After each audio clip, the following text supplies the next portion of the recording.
Podcast, episode 101. Wait, you said that backwards. This is all for you. This is all for you. It's all. Wow, brought to you by you. How about that? I mean, think about that.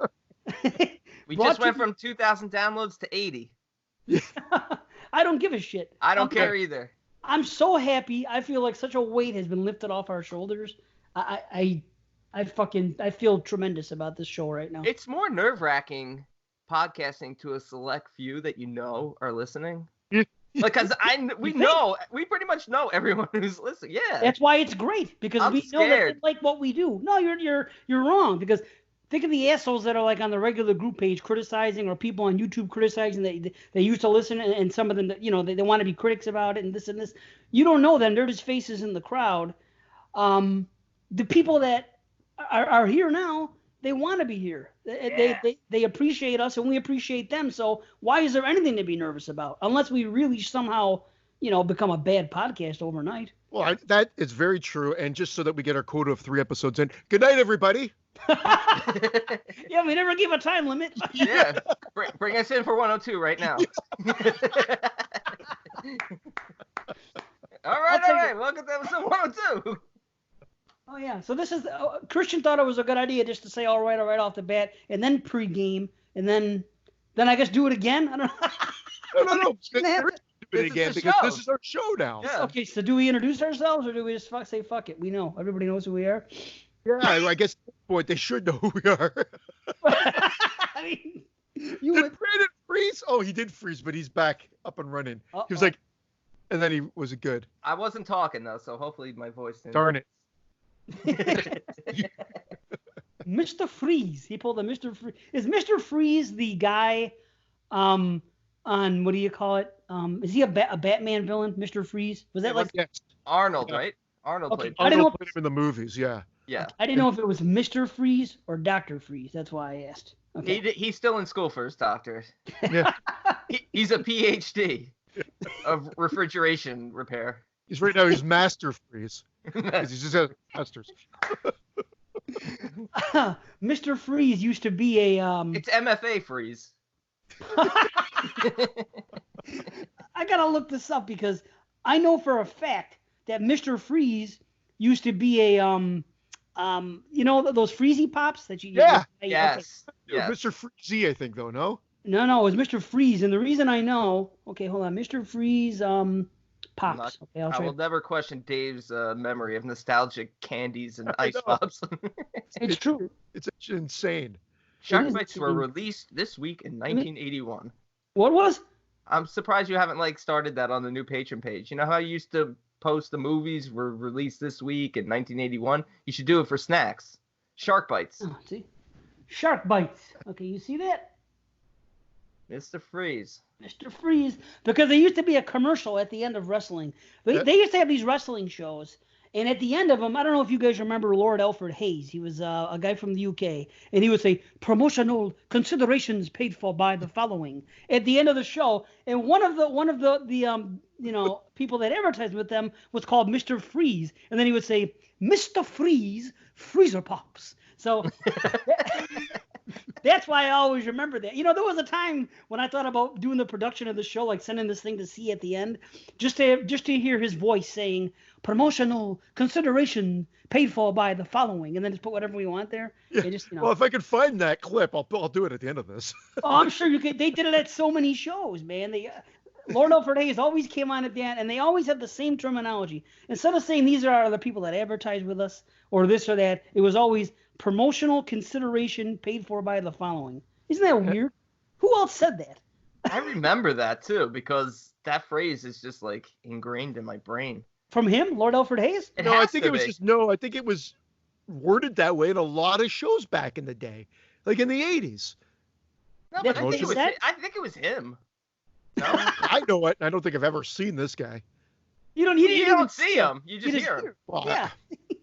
So you think it was just a voice? They just used his voice on every show? No, I feel like Kind of like the trailer guy? Just wrestling. He was a wrestler. He was a fucking guy that you could see. He did color commentary sometimes. He was interview. He was in the wrestling community. Wait, he wrestled? At one time he did. I'm sure he did. Sumo. Sumo. Did he say, like, this move is brought to you by Mr. Freeze? Like, as he's about to body slam someone? His name was not Mr. Freeze. No, that's the Ice Boss. Promotional consideration. I give you Mr. Freeze. Yes. Here he is. Alfred George James Hayes was an English professional wrestler, manager, and commentator. Best known for his appearance in the United States with the World Wrestling Federation between 82 and 95, where he was known as Lord Alfred Hayes. Yeah, so he did wrestle. I heard he was a bad guy. But we knew him as a good guy in the 80s with, WWF and doing all that stuff. But apparently when he was a wrestler, he was a heel, which I find hard to believe. A real heel. Yeah. I don't know if you guys have ever done this, and it's stupid, but I got to bring it up because it's bothering me right now. So right before the show, I'm brushing my teeth. I don't know why. I just wanted fresh breath. And I had inhaled, and the toothpaste hit me in the back of the throat, and that was sticking there burning. It's just driving me nuts. You think you'd be used to things hitting you in the back of the throat by now. Yeah, cock smoker. I set myself up for that one. Yeah. Wow. Woo. What was I going to say? Gargle. Go ahead, do it live on the show. We can do that now. This show. I've nothing to gargle with. Well, go upstairs and get it and come back and gargle. We're okay. We'll keep people entertained. No, I'm okay. This is why I'm so happy about this show, because correct me if I'm wrong, patrons, people listening and everything else. Let me know. The way I consider this show now is kind of like nasty coffee, and what I mean by hold on. Brought to you by nasty coffee. Unfiltered. Unfiltered, Unfiltered, yes. You ever drink a coffee that fucking the filter broke or something, and you taste the nasty fucking grains in it? Oh God, awful. But sorry, Ram Man. He wanted us to filter it a little bit. Ram Man wants us to filter it. Okay, well, we're not going to talk about cocks and balls for 2 hours. Of course not. Let's talk about our sponsor. Promotional consideration provided by Meisterbrow. Meisterbrow. Yes, and Chihuahua beer. We'll get to it. We'll get to it. Chihuahua beer? I didn't see that. Damn it! How did I not see that? I don't know how you could miss it. Because all I was looking at the whole movie was Charmin and Corona. It was freaking me out. Charmin toilet paper every 2 seconds. I could see it from that sky view. Don't squeeze the Charmin.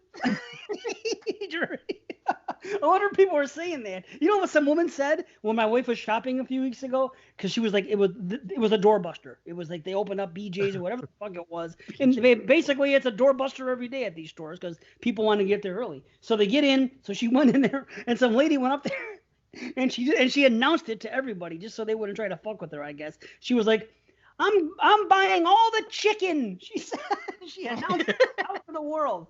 I'm buying all the chicken. She said. All the chicken? She did. Did they club her over the head? I would have just been, no, you're not. Yeah, exactly. I would have thumped her like the bread delivery guy. You're buying yourself a coffin now, bitch. What's in the bowl, bitch? Your head. That's funny, but that also angers me that she bought all the chicken. I know. What a piece of shit. I hear you, but that's. I hope she gets salmonella. Right, I agree. I'm with you. I've been saying that in the house for weeks. No, not that. I hope she gets salmonella. No. Dad, let her go. They've been saying it a lot because they were there. I'm gonna buy all the chicken, and then we go into that thing, chicken. That's like the Canadian lady. We always say it, chicken. Anyway, exploding heads, horror. Yeah. I guess we should talk about horror, but no, don't be sorry. It's nice to come in this way, but we don't want to. I don't think they want us to bullshit for that long. Although I wouldn't mind it. Wouldn't it be great if you could just bullshit for half an hour unfiltered, nobody would care? What's the weather like in Buffalo today? What's the weather like? We're just about to do it. He pulls us back. I won't do it. I can't do that. My God. I mean, it's bad enough that we do it a little bit on Wadsy at the beginning, just a little bit. Because I don't know what else to say. Because he always. I don't know if that show still exists. Oh. I'm joking, man. I know That's a joke. You think I'm thin-skinned over here? What the fuck? No, that's okay. Not you. I hope he joins and gets on this, man. Oh shit. But if not, and if people don't, what are you gonna say? It's great because Eric Webster put his name in a comment and it's grayed out, when they're not part of the group. He's like, I love when they make fun of Watsy and in our patrons only page, but the Watson or not Watsy, Watson, but because Watson's not in the group yet, it's grayed out. Really? Yeah, I love that. It's a joke or it's true? No, it's a joke. It's a joke. Eric is joking, but because he tried to tag him in the post, and Watson's not part of the actual page, he's grayed out. Oh, that's what you mean. Okay, grayed out. I was picturing like a gray bar over the words or something. Okay. Yeah, it's been redacted. Yeah. Pterodactyl? Well, there's this guy. Every time I hear that word, I think of that because there's this guy that does a podcast. It's a horror podcast. It's what's his name? Hold on. I think it's The New Flesh or something. So anyway, he always says what his Twitter handle is, and he says Brett Redacted on Twitter. And every time he says Brett Redacted, I think fucking pterodactyl. I can't help it. I can't help it. Well, why? Because it pops in my head. Brett Redacted, pterodactyl. Certain thing. When I hear, just like every time I hear fucking Jerry Venom say greetings and salutations, I go into that fucking House of Pain song. Every fucking time. Greetings, salutations, peace to the nation of Zulu and Islam. You know what I'm talking about? It's just like every time I hear Jay the Dead, I think Jay Murph. Oh, that's fucking... The great Jay debacle. I love it. I can't believe it. Everybody that's listened to 100, I hope you listened to 100 before this, but everyone that's listening, just know that Brandon was fucking sniffing glue or something because I sent you the thing literally. Yeah. It said Jay of the Dead's fucking list. The same one he sent to me. His name was even on it. Where he pulled Jay Murph out? Well, you never called him out in the first 10 minutes, and I think it just became that Jay. He did call him out. I think I called him out at the very beginning. No, You didn't. Dave, you called Dave him later. did. You're like, oh, I didn't want to be an ass right at the beginning of the show. I just let it roll. At the beginning, so he waited. Yes. At the beginning, you wouldn't have been a dick. You let it fester for 2.5 hours. Well, I didn't know you were going to say it again. I just figured you fucked up the first time, and later on you come to your senses. You know what I mean? Everyone does that. You know what it is? We don't know Jay's last name, and I think I was the dead. Of the dead. Of the dead. OTD. Yes. Yeah. And I was probably online, and I've been seeing a lot of Jay Murph posts lately, so I probably just subconsciously got Jay Murph in my head. Oh, okay. You must be in their page then. And the Kill the Cast, and you must be pretty active if you're seeing Jay Murph's posts. I think that's the only place he posts. Oh, I don't know what groups I'm in. If somebody sends me an invite, usually I accept, and that's about it. You know what I've done? I've unfollowed every fucking group that I'm in. The only I'm not kidding. I unless I host the podcast, I'm still in the group. I'm not pissed off leaving and saying I'm leaving this fucking group. I'm not being an asshole. I'm just pulling myself out of every group it may be. But that's like you need to get high a little more. I need to get high constantly, and I would love every damn thing. This is facts. Yes, yes. Then I'd be everywhere doing everything with everybody online. You know who has good weed? Jay Murph. He might have good weed, Jay Murph. I don't know. But Jay Murph, speaking of unfollowing, I unfollowed him personally over a year ago. He always talks politics. And, my stance there, I unfollow that. I don't have any need for that. And you're still friends with Merriman. Yeah, but I unfollowed him a long time ago. I'm friends with him. I'm probably friends with Jay Murph, too. That's what I'm saying. I'm not going to unfriend somebody just because I don't want to see their posts. They can still see my posts, talk to me, we could hook up elsewhere. Whatever. Have you hooked up with Jay Murph? Can you unfollow Mike Merriam but still follow his beard? Is that possible? Mike Merriam? Whatever his fucking name is. What is he, a fucking dictionary? Merriam-Webster. We can get him together with Eric Webster. They should write a new dictionary, the Merriam-Webster dictionary. If you listen back to any one of the episodes, every time I say his last name, I stumble.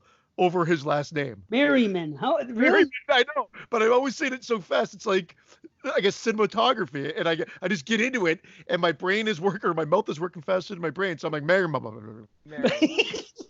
Well, Mike Merriman, I don't think is going to be here in this show. Yeah. So I guess we could say whatever we want. Perfect. What about Mike Merriam? He's on.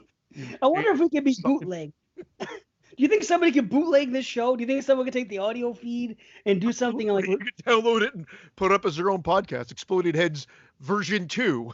So people might rip us out. Rip us off. Yeah. Maybe they'll start charging $2 a month to join. Undersell us. Maybe so. No, you know what? I want to call out the patrons that did post. We got a lot of feedback on the regular page, but now I'm getting confused because you started the other page up around the same time frame. So then I wasn't sure what was on what page at one point. I'm just getting things in my feed, but there's a lot of feedback for the Top 100 show. A lot of it was on our exclusive Patreon page, but I think other people did post on the regular, said, I listened to it. It was great. I hope, and whatever. And other people were like freaking out, go, what? Did I miss it? Where is it? So I think it caused a little, excitement over that final For the Masses episode, which is going to drop Monday. Yeah, tomorrow. Yeah. Tomorrow. And this should drop just so it doesn't coincide, probably Monday night, Tuesday. Anytime. I figured let's just stockpile while we have the time and whatever. You could release it in a week if you wanted to. Yeah, what's the difference? Oh, the goal is that they get them pretty much right off the press, but just because of the other last episode drop, right, hot off the press, Brandon. So what about the 100? What a pretentious skunk. Right off the press. Maybe let's wait to the end to talk about the 100, just because I know we don't want to run out of time. So we'll say that. You think we should say that for the end to talk about the things that on the 100 that didn't make it, that was on our list? Just, talk a little. I forgot we're doing that. I forgot we're doing it, but I can pull up my list. You have your list, right, Christian? Yeah, somewhere.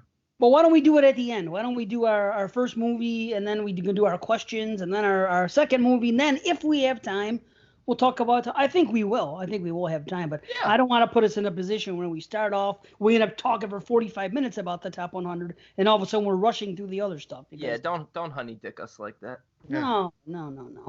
We're gonna keep our shows at 3 hours, or 2.5 hours to 3. That's the Christian. You see Christian looking 3 hours. What? Oh, 2.5 to 3 hours max. You know what I'm 15 saying? max. That's we're not gonna do that right now. I think we got a pretty decent setup. Like for this month, we have 2 and 2 reviews for each show. So that's nice. Now I've talked to some other people that are talking about doing trilogies and some other things, and that could be some stuff down the line. We'll see how. I think it'll work out just fine with 3 a month, but whatever. Yeah. I'm just happy to raise it to $5 a month for everybody to listen. I'm just kidding. I think we're already there. This is great the way it is, man. Everyone that's listening is, they love us, we love them, and we're not going to thank you anymore. Just it's a pleasure. We're going to thank you. We will thank you every time you up your pledge. I wish I could shout everybody out, because a lot of people really have upped and joined and everything in the past week. And let's do the top 83 patrons. Let's rank them next show.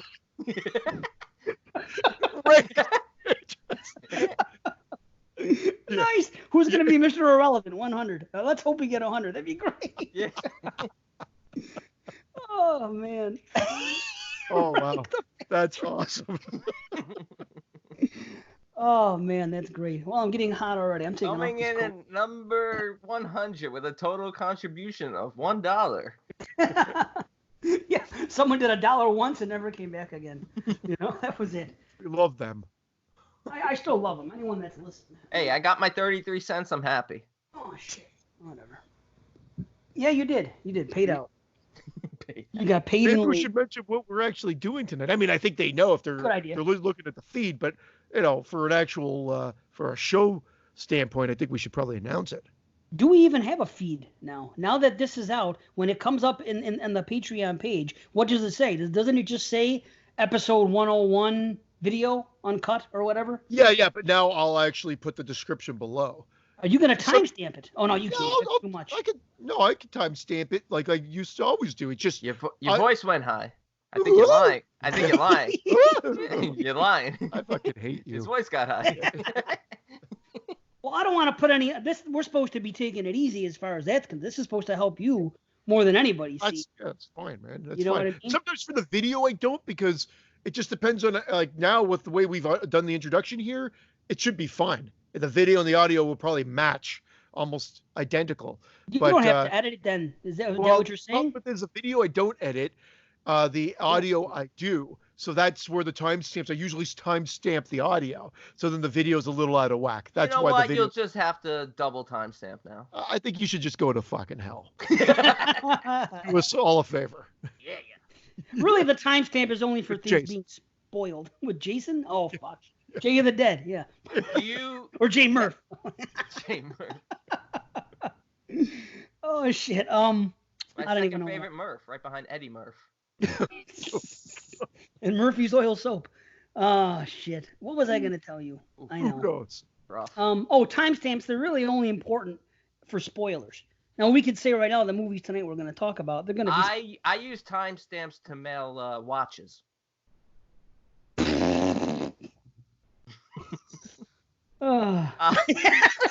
Remember we said the caliber is supposed to be elevated. Dude, that was pretty funny. I actually thought that off my own head. It was a damn good joke. Thought of that off my own head. Yeah.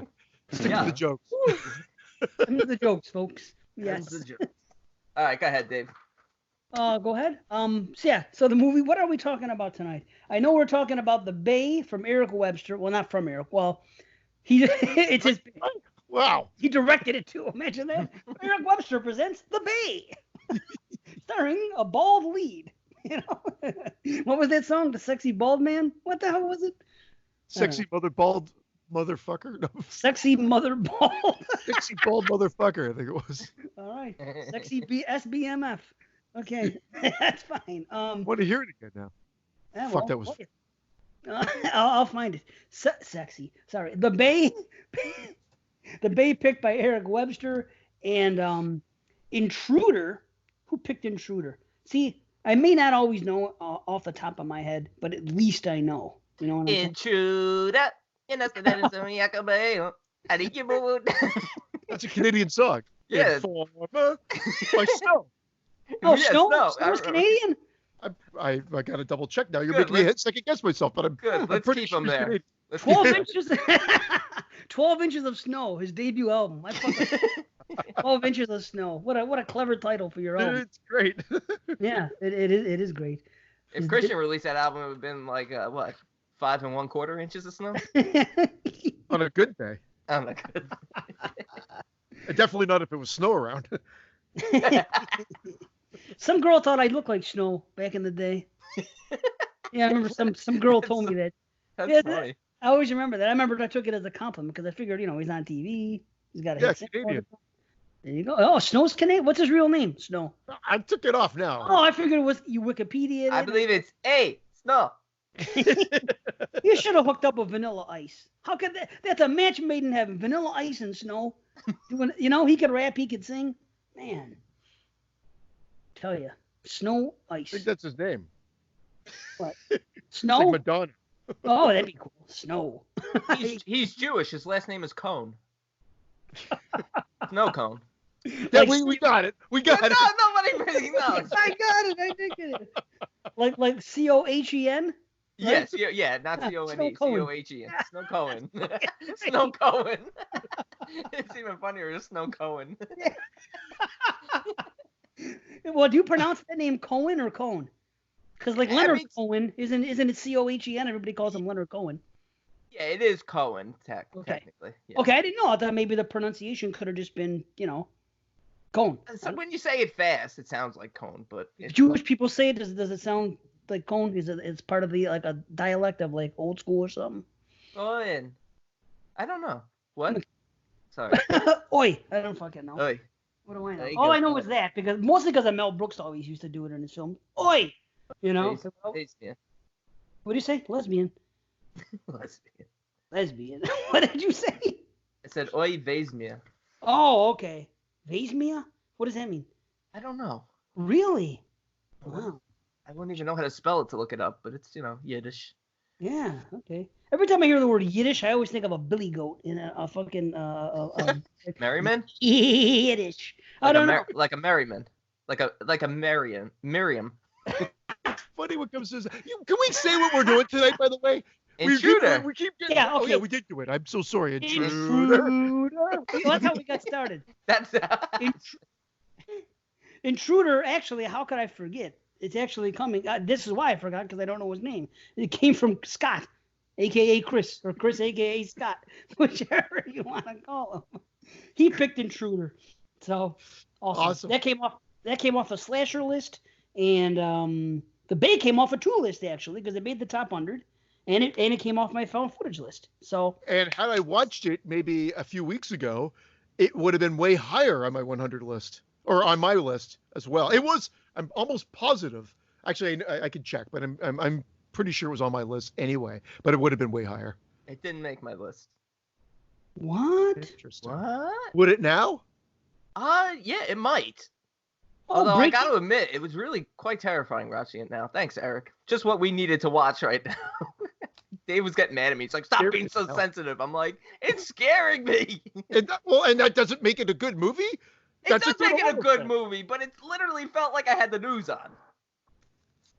Wow, this has nothing to do with what happened in that type of movie. They're too complete. It was my number 62, The Bay, but there it is. And you know what? I don't know if I'll come higher or not. Definitely not lower. But anyway, we'll get to that when we get to it. We got The Bay and we got Intruder. We got some questions to answer. I think. I don't know. What do you guys want to do first? Any preference? Let's do Intruder. I got that damn song. Because, truth be told, I really dug this movie way back when. We talked about it in the slasher film, and Brandon and I were both we weren't saying it was horrible, but we were I wasn't as high. I was kind of shitting on it a little bit. And this view was really enjoyable again.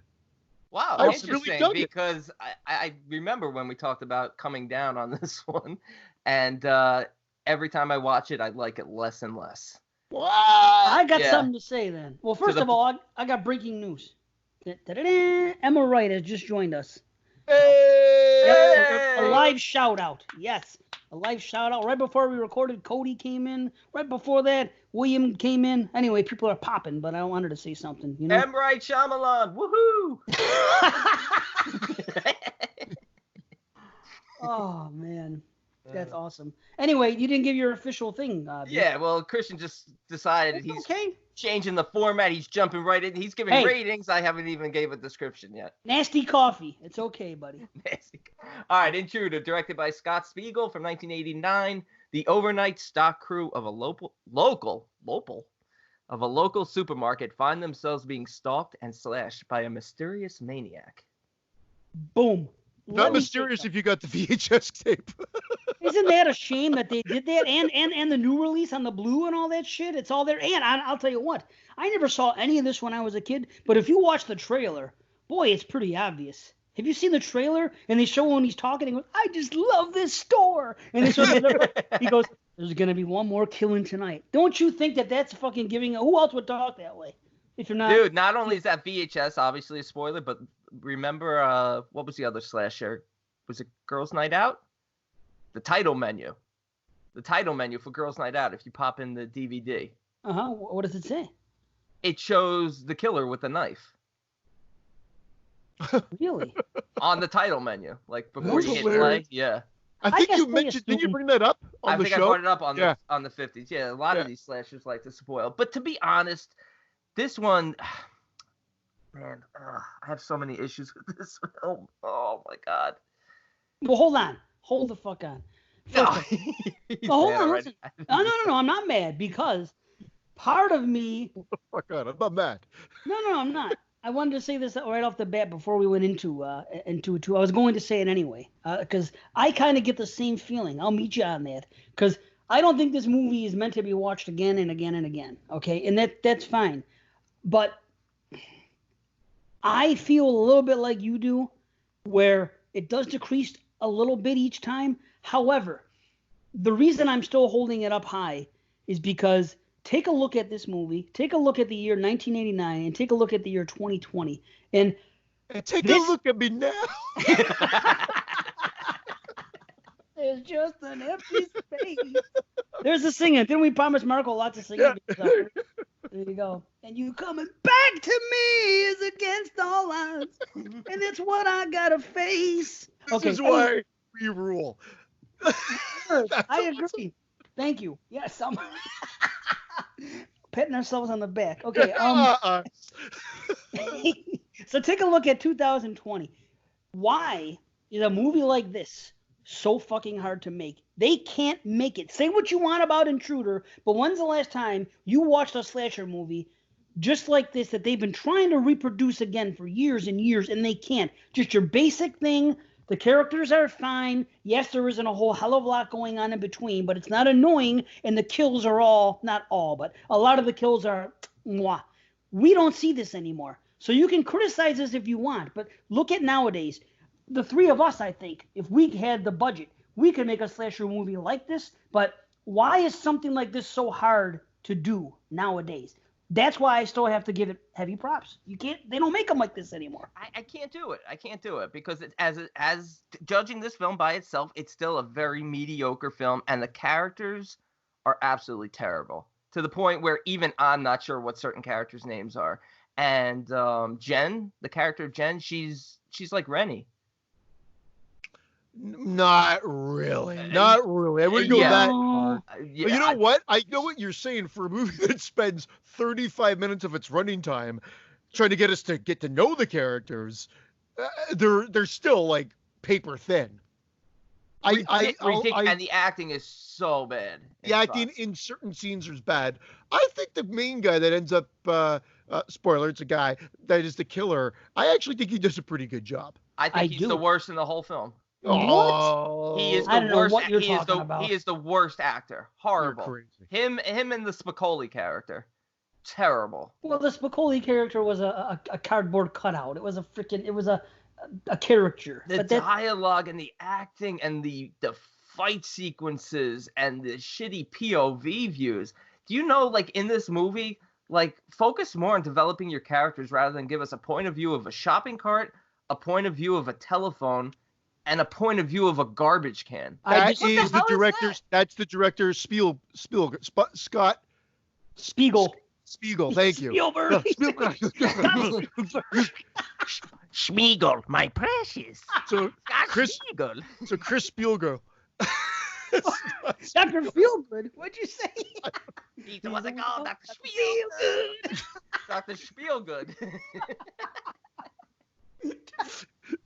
I think I gotta go see Dr. Lipschitz. I gotta get to look at it. All I know is that's what he did.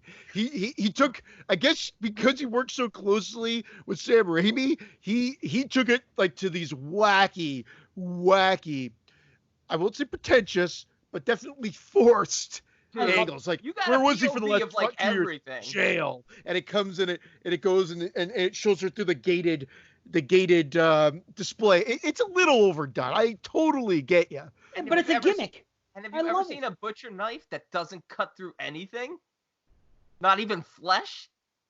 That last sequence with Craig butchering Billy is just like, he's missing him half the time. Nothing's happening. So it's like wrestling. I felt like it was choppy. And I'm not disagreeing. It's just this enjoyment level went up because what it's all about is typically the kills. The only thing this is really missing from any of the other ones is nudity. Right. And they do, like, it is weird. Renee's killing at the beginning, and the cutaway killing. It's a terrible kill. Head in half. It's a crime. That's the crime of this film, that she has a cutaway kill. True. And that she is not the final girl. Because Renee Estevez is, even though she kind of sucked in the final chase in Sleepaway 2 and everything else, but I'm not putting that on her. I think that she's more relatable. I would have rather her have been the final girl. And I'm not saying that the other girl is a Rennie. I like her more because at least we see her conflict with the ex-boyfriend and everything else. So there is something to care about with her. But I would have preferred her. I would love this movie to be remade. This movie could be remade, and you could do it much better, because I love the setting. Again, to me, a slasher movie is about what do you do in a setting. So instead of the woods, they picked a supermarket. The supermarket could have been bigger. You don't get a good sense of geography here. And they go up into the attic at one point, and it looks like they're knocking on the door to the manager's room. Yeah, the manager is like upstairs in some weird like area. Because they open the window and it's like, I like what they're trying to do. Yeah. I will meet you halfway, Brandon. I think they half fail in certain regards, but there's enough good stuff here, and the effects by KMB are fantastic. Yeah, dude. And look, it's like I said. They're mixed for me. That's mixed. Well, okay. Look it. It's like, okay, I guess we can get to that, but this to me, this reminds me of, like I said, a movie like The Mutilator, and a movie like damn it, Thanksgiving. What the hell is it? Blood Rage. Oh, Blood Rage. Yeah. Where I've said it before many times on this show, if you get nothing else right in your slasher movies, especially from this time period, get the kills right. The movies that are remembered for their kills, I would rather have a movie that has great kills and, inconsequential things in between than a great plot with all cutaway kills and great characters. That's me. When I watch a slasher, especially in the 80s, that's what you popped for. That's what you and your friends got together and you rented a VHS and you put it in, and those are the punchlines. I've said that before too. You're like, you can't wait to get to those gory kills. And there's like 3 or 4 that are really good. And that's what I think it is. I'd say there's 3 really good kills in here. But I disagree with you guys. Go ahead, B. I'm sorry. 3 really good kills in here, but poor dialogue and a lot of misdirection on the director's part to try and trick us. Because we got ourselves here a slasher film, which is a whodunit. So we don't know who the killer is. But if you notice, with every kill, the shadow standing behind every victim is a different person. Is not the killer. So it's smart. It's what they used to do back then. I don't like it. I don't like it. Do you like it when John Carpenter does it in the thing, when the guy drops when the dog walks in the room and you see the shadow on the wall, and he purposely said, let's make that a shadow of someone in the crew, no one in the cast, so they wouldn't be able to guess it. Or like when they do it in fucking Sleepaway Camp, how they have Ricky actually in half the scenes doing the killings. I mean, I actually don't mind it either. I don't like it. I don't like it. Bullshit. I respect it because it's trickery. Yeah, it's and having it look like Ricky is fine because they were about the same size. So if she threw on a hat, I have no problem accepting that Angela would look like Ricky. This here, if you look, especially on the first kill, Renee Estevez's kill, on Linda's kill, the man standing there has a much fuller head of hair and is about a foot taller, who grabs her by the throat. Much taller. Maybe there's multiple killers and he killed the other guys off too. Well, maybe. that would have been a good twist. I thought they could have done something with having more than one killer, especially with Jen's nosebleeds. Again, I like how that gets her found. I felt like it was weak. They started it very early in the movie, and then just to have it be, it's soaked into a puddle for a scene where he chops at cardboard, but the butcher knife doesn't even cut through it. It's a very sloppy movie. Brandon doesn't like something. Okay, but it's a slasher film, and it's better than a lot of the ones that came before it. A lot of them, not all of them, but a lot of them. It's not on your top 50. It is in my top 50, and I think it would drop off though. No, I wouldn't for me, but it was. I just looked. That's what I was doing while you were talking, Brandon, and it's number 39 for me. I have no idea what number it is. And I rated it 7.5 at the time, and I still think that that's a decent rating. But where I'm going with it is that I like what the things that they try to do. They try to establish people. They give us good gory kills. They have a good setting. They have a good twist at the end where, when I make the joke when the police officers come and Alice is in the canoe at the end of Friday the 13th and, Jason gets her and whatever, and then they're in the hospital after. I think they'd be like, hey, man, we pulled you out of the river, and you know what? We got some questions for you. Because you'd be prime suspect number 1, really. Who's there to tell the story? Okay, they see Mrs. Voorhees with her head cut off. Doesn't mean anything. They don't know anything yet. Yet they're she's the innocent one, and they're whatever. I love how the cops come, see the two survivors, and instantly say like, wait, they're the guilty ones. And then they've got the guy say, they did it. They killed them all. I thought that was great. I love that. I hate it. I hate it because it was a girl who called the cops. She's even screaming, I'm the one who called you. Well, yeah. At least she says that. They're responding, and they think it's just a cover. Yeah, but they don't even attempt to talk to her. It's typical stupid cops, wink wink ending.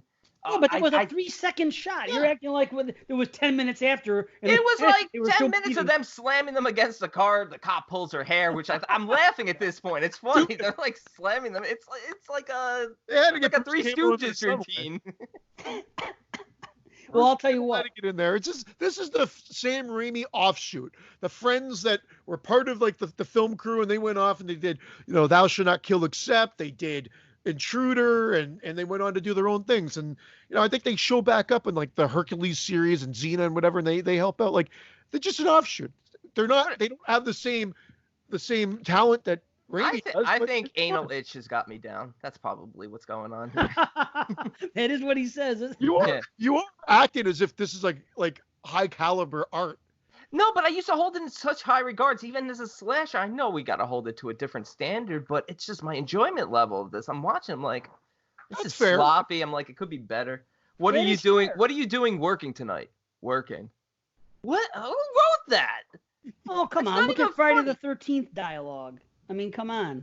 Some of that's just there to be there when they're playing. I know, but sir, look. There's no rhyme or reason. You brought up these examples. Sleepaway Camp, I told you I could buy it if Angela, tucks her hair in and puts on a cap. She looks like Ricky. The Thing, I had no idea the shadow wasn't supposed to resemble anyone because we talked about it when we reviewed it.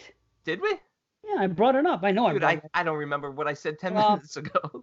But I'm actually not happy about that. But I don't know. It's a misdirection. That's what they did back then. And again, I'll say it again. When they made these movies, they're not thinking that they're going to be examined one day. They're slashers. They're cashing in. They're having some fun. I don't know. The big shame was the R-rated video cassette, not just with showing the killer predominantly on the fucking cover holding the head. The fact that it was cut to shit. So now you've got exactly what B's complaining about. You've got a slasher movie that seems kind of sloppy if you don't like all this stuff, that spends 35 minutes trying to develop characters and story that then doesn't deliver on any of the kills. I agree, and the difference is this. My Bloody Valentine was also cut to hell, but I would still watch it. I still enjoyed it because I liked everything going on outside of the kills. It was a fun slasher. And it had really good characters. I'm with you, B. That's why that's a 9 out of 10 to me, with or without the kills. And this is not. But I'm not calling it a shitball. And I'm also saying that, I disagree with you guys. And I know a lot of people have the same complaint you guys have. I happen to like those freaking shots through the telephone and everything else. It separates it. It gives this movie a signature, but in a good way. If it was something I didn't like, I would hate it. Like if all of a sudden they switched it to I don't know, a negative or a black and white thing or something, that wouldn't do anything for me. But I happen to like that they spent a little time putting some little flair into their film to separate it from the other. I'm not criticizing them because those are bad shots. I'm criticizing them because they should have spent more time fixing other stuff that was bad. Oh, wow. And I would say, Dave, I like this, and this is going to come across as like, I don't want this to come across as condescending because I love that stuff back when I was 16, 18 range and 20. So when I first saw this, that's what I love that. I'm like, oh, that's cool. That's cool. And then as you get older, I'm like, nah, it's really kind of forced and whatnot. And the shots when they're talking about the bread container, which literally could have been edited right out of the film. It's Renee and the other two, the character, I think the stoner dude, and they're talking. It's being filmed through the reflection of the bread thing. Yeah. That was useless. But I see that, Dave. So I mean, I did like it way back when. It's just over time, I just kind of fell out of love with those kind of crazy shots. I don't know. I could understand that. I just think it's better than just a regular shot. It's just, I don't know, something different. And B, I'll meet you halfway. Do I wish they would have spent more time on maybe better dialogue and more character development? Sure. But what I want them to get right is what they got right. So that's why this was my number 20. It was my number 20 slasher. It was B's like 42 or 43. And C, you said it was like 30 something? 39, yeah. 39. So whatever. I being the gorehound that I am, I when we made that list, when I watch a movie once every like 4 or 5 years, that's great. When I watch the same slasher 3 times in a year from the 80s, then I could see it going down a little bit, because then you've seen the punchline so many times and it separates. And for a while you couldn't get some of these movies. Like I remember when I got Intruder, and when I got what the hell else was out of print? A lot of things were out of print, and we just didn't see them for like 15 years or so. And then they came around on DVD, and then they were out, and then they came back on Blue. So it's the same thing we criticize people for, people getting excited about something getting a release. A good slasher is still a good slasher. Member berries. Member berries, but still, it's not good slashers.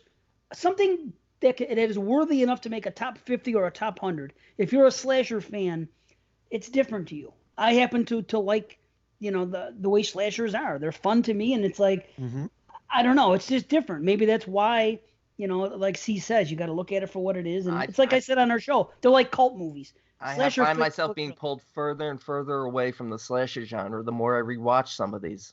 Which is sad, because I used to be just a diehard slasher fan. You know why, though? These are check your brain at the door, because now you're into the art films and whatever. But so am I. Yeah, well, that's it. You can be into both. Like, I like these still. I still go back to them. And hell yeah. It's fun. Like I said, I would like to see a remake. I would love to do a remake of this. We should do it. And the thing is, something else about I don't like the title, though. Intruder's so generic, and there's so many intruders. Well, that's why they changed it. That's why they changed the title to Intruder, to go with a more generic title. It had a different title. And it was 1989. Supermarket Massacre? Probably something like that. But can we talk about the fact that Ted and Sam Raimi look so much alike in this? I still don't know who Sam Raimi is in the movie. Sam Raimi is the guy that gets on the meat hook in his he's jaw. He's Randy, the one who actually talks. Ted Raimi is the one who's listening to that ridiculous for the fucking whole movie, the same song. Yeah, he's freaking texting us. I know Ted Raimi. I've seen him so many times in movies. He's easy. Sam, every time I've seen Sam, like if you show me a picture of Sam Raimi now, I'll tell you in a second that's Sam Raimi. But for whatever reason, when I see him here, it never has resonated. It's so weird. In Intruder, I thought it almost looks like the same. It looks like one of them could be playing both characters. You just slick the hair down or whatever. I guess the other guys besides him and the stoner guy kind of look generic to me. Yeah. I don't know. I guess there was a couple guys that were just kind of there, and I mixed them up. I found myself checking out so much, especially towards the end of the film. You know what I was really contemplating for a while, and I wrote it in my notes? When Jen changes her shirt, I thought she had her shirt on backwards because it's buttoned up in the back. And I'm saying to myself, how did she button that up? Only him. No, think about it. Think about it. It's all buttoned up in the back. The other girl helped her. The other girl was long dead. Oh. Well, the guy that she was fucking. Remember she was fucking a guy there? They were kind of like getting it on almost on top of the register. I thought that. Yeah, why not? Why not him? Better him than the killer. You know what I mean? How about the first guy, though? And let me say this. Slashers, one more thing about this in general before I get into some of my notes here. One more thing. Slashers, I think, at the time, because that's what we did when we were kids, and even now, they are meant to be watched with a group of people. It's not the same watching the Intruder by yourself. Yes, it's not the same watching it by yourself. Now, a Friday the 13th or a Halloween top of the mops type freaking slashers, that's different. That's so ingrained in our souls. Grab a few beers, chips, popcorn with some friends, and you sit back and you make fun of it, which we did. Intruder movie. Yes, we did. We loved it. We laughed at the stupid shit, and we marveled at the kills. You know what I mean? That's what it was. Like I said, if it's a Halloween or a Friday or a real top one, I could watch it by myself. That's fine. But movies like this, and I get you, B, because you've watched it so many times. Should we done a watch party? The three of us? Fuck a fucking watch party. No, I shouldn't. Let me take that back. If the patrons are all into a watch party, then we could do one. My personal feelings aside, I would do it for you guys, for the love of the listeners and us. That's fine. But just in general, that's why I said fuck a watch. I'm whatever. Let people do what they want. God what about bless. the spy? I meant just so that we're watching it not by ourselves, just together. But I was joking. That would be fun, but that's one way to do it. But who the fuck has time for that? Well, we don't. And I'm kidding because we all watch them at different times anyway. I mean, I choose daughter and wife over watch party and Skype. Absolutely. That's it. I made it rhyme too. Daughter and wife. Watch party and Skype. Is this film intentionally meant to be ridiculously funny? Is what is? Do you think this film is intentionally meant to be ridiculously funny and stupid?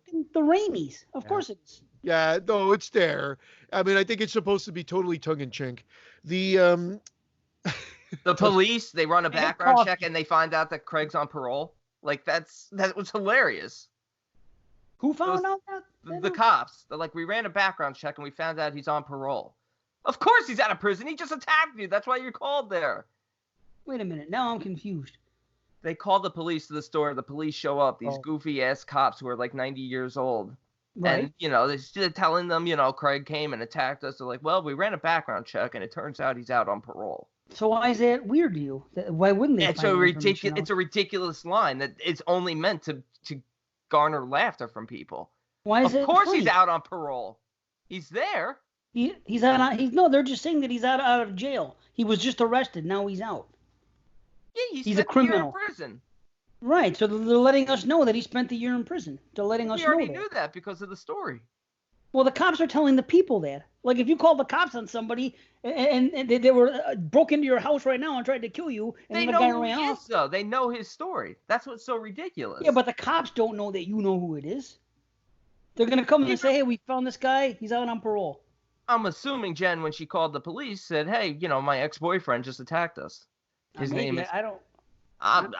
I'm just going by logical stuff here. The TV guide scare, the Sting thing.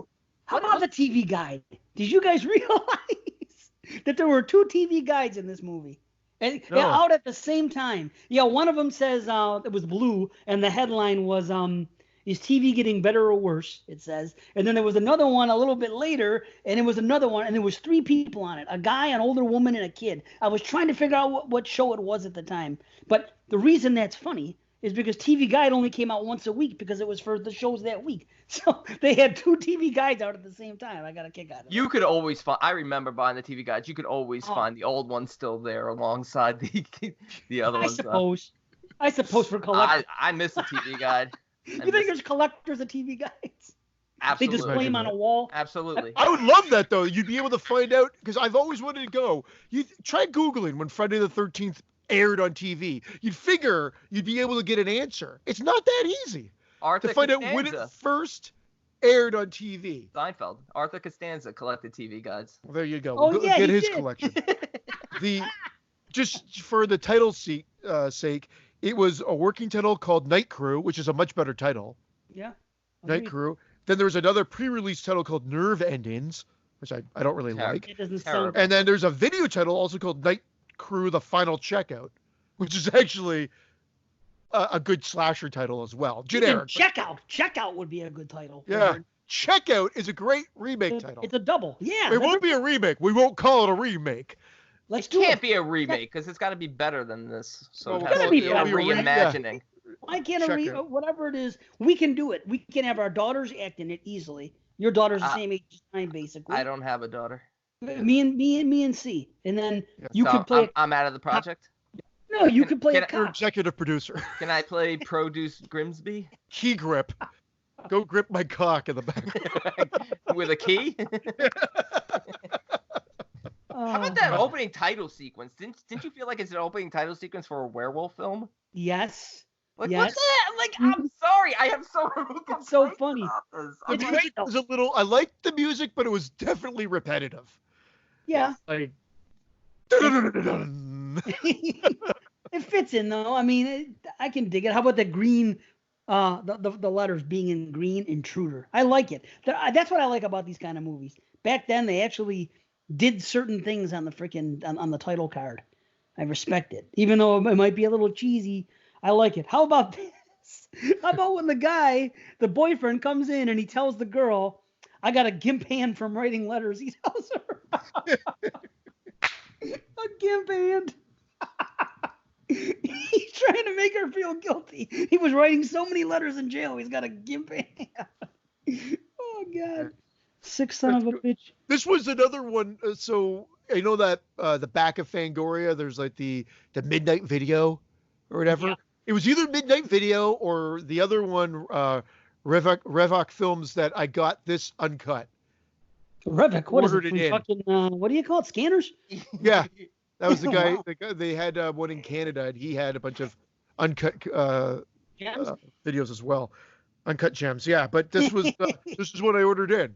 I remember that was the first time I saw it on a bootleg print because you couldn't get it anywhere. I think it was only when it came out on DVD did they finally have the uncut version. I had that DVD too. Yep. It had that weird cover, and the letters were like, it started, I was small, and it got bigger as it went on, and I remember selling it. I found out that this was going to come out on Blue. I sold it on Amazon or eBay for a pretty penny. I was like, yeah, you know. Can we see that pretty penny? Nope, but you can see my uncut gem, a.k.a. Junior. Boom! Sorry. How about David's reaction when he looks through the manager's window? And he sees Craig coming towards Jennifer. Did you like he has that King Kong? He's like, Jennifer! And he starts banging. Jennifer! Like you gotta watch it. It's so funny. He's like, Jennifer! No, my mate. I swear that's exactly how it sounds. In fact, somebody recently told me they watched New Blood, and they heard Melissa introduce herself as Melissa. Yeah. Yeah, and it's true. Just like in this, I swear. He's like, Jennifer, and then he starts banging. Like, it's actually quite. I found myself laughing more than because there's absolutely zero tension in this. Also, the part where she hits the killer with the bottle. It's a green bottle. It's clearly a plastic bottle when it hits him. Then she drops it and it smashes. The head beating with the severed head, it's clearly a plastic head. It's like he's like, what's his name? The plastic head. I love the fact that guy that got his eye down on the is alive for the next 4 hours. He's alive, but then when she runs down, he's like, help, and she treats him like he's a zombie. And it's like, and runs by him and gets the hell out of touch instead of helps him. The guy has no eye, just wants some help. And she takes off on him. He's alive for 8 hours, yet it's How about the other guy who's the opposite? They're having that big scuffle in the fucking in the store with the guy. This guy's getting thrown over here. This is happening. Things are breaking. And all of a sudden, the guy walks down. He's got a cup of coffee. He's got a styrofoam cup in his hand, drinking coffee, real casual. And he's like, hey, what the hell's going on here? I mean, this shit's blowing up in the place. He's there all casual, like fucking, I don't know. That was pickle juice spilled. You know? That was Sam Raimi. But that was Sam Raimi, that guy that said, what the hell is going on here? Who walks out there who then gets chucked. He gets thrown. Oh, yeah. Wow. There is some funny bits in the movie. That goes without saying. The other thing is when the guy, like a butcher knife is like, what, that long? And the guy gets stabbed, and it's still like a good portion out of him, but it penetrates the beer cans behind him, and they all start firing and fizzing and whatever. Good idea, but that knife should have been drilled right through him. Yeah. Pretty much, instead of like just into him to penetrate behind. How about the Hamilton Beach fucking blender? He even said that. He goes, oh yeah, I was hanging, the stoner guy, Spicoli, like, he's like, yeah, I was hanging out with him and he was really cool and all, and then he just got crazy, man, one day, and then my brother hit him with a blender, and then the girl said, hit him repeatedly with a blender, and he says, yeah, a Hamilton Beach blender. Who the fuck knows what your brand name for your blender is? You, Christian, what's your brand name for your blender? Do you know? No clue. B, you know what the blender is in your house? What the name is? I have a Freytag. A Freytag? Well, okay. So you want I'm sorry for knowing that. No, that's okay. But still, what are the odds? A Hamilton Beach blender? Why would he fucking say that? But oh God, let me do it now, B. This is what I was talking about before. I got to find the picture, of course. But look at this. Let me see if I can get it up. You see it? Yeah. What were we looking at, though? Oh, Chihuahua beer. Yeah! Fucking Chihuahua beer. I texted that to my wife. I go, look at this. And I looked it up, and sure enough, it comes out of California. It still exists. Chihuahua beer. I'm 100%. Look at Chihuahua Brewing. It's right there, man. Look at this shit. It's something. It's real. I can't believe it. I'm buying it, man. The tagline is "Brew out the Wawas." That's it. Now we can put them all on our film. When we make Checkout, they could be drinking Chihuahua beer, and at the end, a slasher is gonna turn into a crazy supernatural film, and they're gonna say "Release the Wawas," and they're gonna open up we're gonna approach that beer company, and then at the end, we're gonna be, "This has been sponsored by Chihuahua beer. Bring out the Wawas." Release the Wawas. That's gonna be great. Promotional consideration paid for by the following: Chihuahua beer. Release the Wawa. There it is. Right after the credits. How about the customer who walks right into the door? Yeah. It's like pitch black in there. He's like, "Shit, honey, they're closed." Yeah, but that's real life. If you've ever worked in retail at all, those idiots, if you're not open, you won't open early for me? No. That's why we've got hours, you jackass. Right? Trust me, I flash back and get just as angry as when I was in that moment in time. Just wait. We'll open when we open.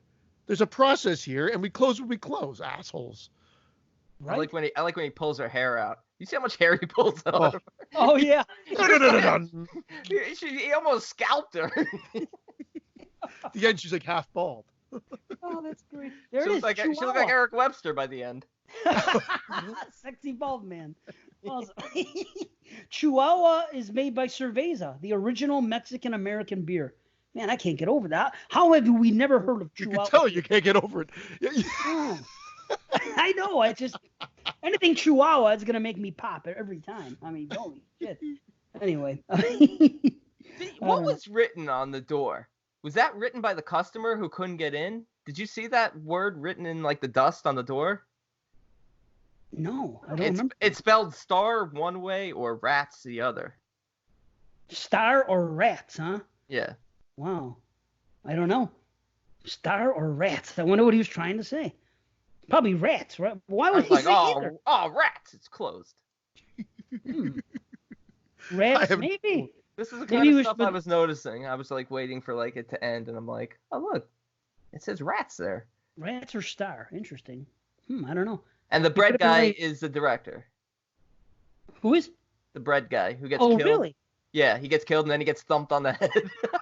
he gets mutilated, and then as he's falling down, fucking Billy just thumps him on the head. It's really funny. Nice. Now, what about the editing, the cuts when somebody would die and they would go to something? They were kind of clever, half off that shit, and the guy was cut in half, and then there was something about sharpening knives, and then something else about a crushed production box or something because the guy was crushed. That was the crush proof box, yeah. Yeah. There are some good little like funny like stuff like that for sure, but I mean like again the dumb one was the Renee getting stabbed. It was that was awkwardly edited, and then the cut of the watermelon. Yeah. Yeah, that was dumb. But when Ted Raimi gets the knife in the back of the head, I like how it splits the earphones off. Yeah. I just wish there was more blood that came down. Definitely. That was it. I mean, but it was a great. I love those type of gimmick kills where you're wearing headphones and then something goes through it. So then they had them split. That's a cool way of doing it for sure. I love it, man. That's what is the kills, and then you got what is that thing called? We talked about it I'm gonna repeat something I did on Banana Leaves way back when, but what is that thing called? The first guy, not the first. Okay, the first guy that gets killed, the partner, the guy that runs the store. The thing that the paper's going. Is it called a paper puncher? What is the title of that thing? He puts his eye into it. Yeah, I don't know. I never knew what they were called, but I always thought they were freaking dangerous as hell. It's like, right? I want to see one picked up and that's the stuffed in. I have an idea for the kill, and I mentioned it on the show before. Check out. Where we could do it in checkout, but it's a turkey thermometer, and it's down on the ground, and someone goes, bam, puts the head down on it, pulls it up, it's stuck through the eye, but then it just comes in, and you see the temperature going up on the thermometer. And I thought that'd be great. Does the little nipple pop out and squeak? Well, this was a digital one, or like one of the digital ones, so there's no nipple. That would be cool, though. We could do one after, too, and he could put it in, and someone could walk out and say, looks like that guy's been cooked, or something. Oh, he's cooked. What happened to Scott? He's cooked. It'll be a cheesy line like in Jason X. Remember? Oh, he's screwed or something like that. Some shit like that. But there, so nobody knows. I don't know what they're called. Here comes Parker. Yeah, I love that. Dude. Put a head in one hand. And a sandwich. What is a cheeseburger? Sandwich in the other. Was a cheeseburger in the story? It was cheeseburger in the story. Okay. It was a sandwich. You know what? That was one thing that I wanted to ask. Do you think he's actually 9 Mile Parker? Nope. I think he's aping off it. It stuck with him. Okay. Yeah. I thought maybe it was him.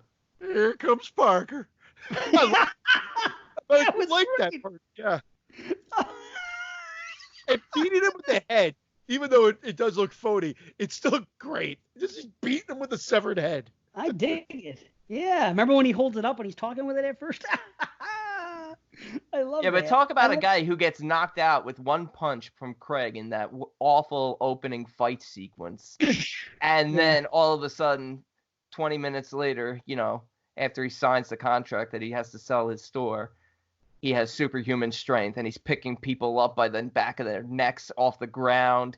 He's lifting Jennifer up by his and he's just beating people to death. Not only that, at the end he takes a knife 15 inches into his heart, and where'd you get the knife? When he falls down, the knife pops out of his chest, lands next to him, and he hops right back up with nothing. He was just stabbed in the heart, but he's clearly fine and able to go on. It's so ridiculous. It's ridiculously fun. I'll just add that on to the end. It's by no means perfect. I will give it a Do you have anything else, Dave? Or in your notes? Only the thing that grosses me out. The kills are awesome. The 3 kills that are mainly awesome. The bandsaw and the fucking what's the other one? The bandsaw. The trash compactor. And the trash compactor. Trash compactor is good. The hook on the mouth is good, and the meat saw or whatever it's called is fantastic. That's fantastic. That's awesome. One of the best kills. Period. When you see just his mouth and his teeth, it's so close to cutting through his gums. That's nasty. It's so good. That's the best. Really good kill. Watch this movie for that, if nothing else. But I will say this: the only thing that grosses me out in the whole movie is the eye in the pickle jar. Because I don't like pickles as pickle it is. Juice? Pickle juice. Yes. Pickle juice is bad. Yes. Well, it's a good thing they're olives. Oh, are they? Whatever they are. Yeah. Olive juice. Water. Okay, olive juice then. I love you too. I love you too. Olive juice. Awesome. I was gonna say that too. I love you too. What is that from Family Guy? I don't know what that's from. Oh, well, you know what I saw a clip from Family Guy because we were talking about George P. Wilbur, and it was that scene from Family Guy where Tom Tucker played George P. Wilbur. Yeah. Now anytime Halloween 4, I'm gonna say Tom Tucker plays Michael. Oh, jeez, that's funny. I like how the head keeps just popping up in different areas, like kind of put together, but not properly. Right. Like the head that he puts through the meat saw. It's like, and that was the cover for the Blu-ray release, right? Yeah. Like just the head and a big close-up of the head all fucked up. That's what made me want to see this movie is the picture of that on Gore Zone, possibly issue number 5. Wow. That's what I saw that and I was like, I gotta see this movie because I was a gore hound. And then when you saw it and it was just kind of edited around because they trimmed it right out of the R-rated version, it was a shame. Yeah. So that's it. That's all I got on this. Yeah, that's all. I think we talked a lot about a slasher. Yeah. Apparently B says not a lot's going on, but we got a good conversation. There's not a lot going on. We kind of picked it apart, but there really isn't much going on when you think about it. It's just a lot of cutting to the scenes of them working, them talking. I mean, the first kill isn't until 32 minutes in. It's an hour and 25-minute movie. And yet I don't hate that. I'd rather watch that than the first half hour of Curtains, which fucking puts me to sleep on the first. I'll take Curtains. Gore Zone number 6. Gore Zone 6? Ooh, close. I was off by 1. You're still a nerd. Yeah. Okay. Yep. That's okay. I just watched Revenge of the Nerds a couple nights ago, by the way. I love that movie. Oh, I watched it about 100 times when I was a kid. My God, I love it. Yeah. So anyway, yeah, I'll tell you what. I came down just a little bit. It was my number 20.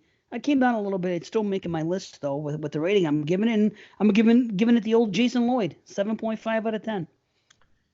Well, I was at 7.5. For whatever reason, I thought I was at 7. So I feel that's very comfortable. I think that's the right rating for the movie, 7.5. Nice. I think I was at 7. I'm coming down. There's no tension. I'm sorry. There's no tension in this last year. 3 awesome kills, 1 amazing kill, but no character development whatsoever. A lot of misdirections, a lot of sloppy parts in this, and 6 out of 10 is the max I can go. Holy shit! You went down a full point on this discussion.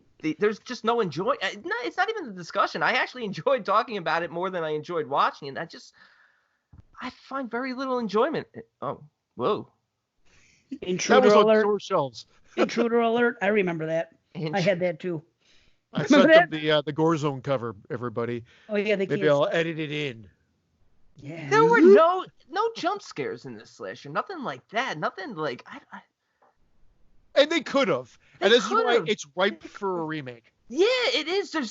That's another thing. I see so many things. I like the nosebleed. I'm like, they could have turned that into her being a killer also or something, you know.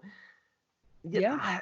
I see so much potential here, but I don't know. Some of the sloppiness of, you know, the bottle, you know, plastic bottles, the butcher knives not cutting through anything. Chihuahua beer. I guess if we call it checkout and we just take place in a supermarket, we don't need to get the rights for anything. Dude, I love the idea.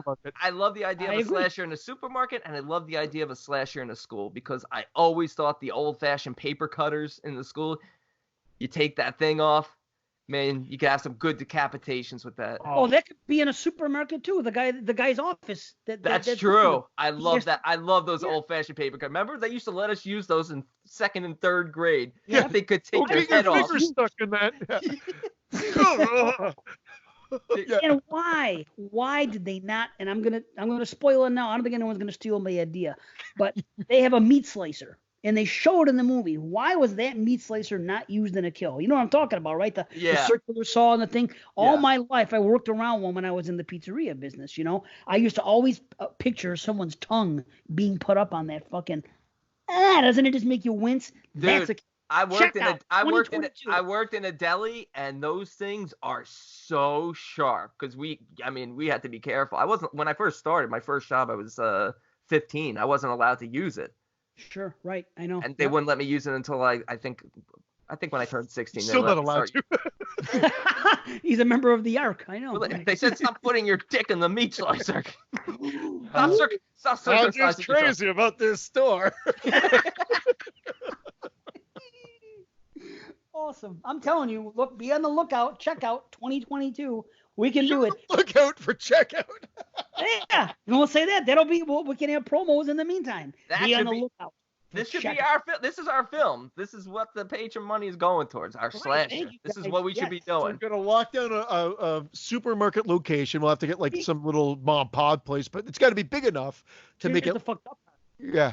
You can only do it right now because they're not open, but they wouldn't let us do it right now, and we can't do it right now. This is the only time you're gonna fucking see like one of those small supermarkets shut down, maybe, and we could do. Otherwise, we have to wait.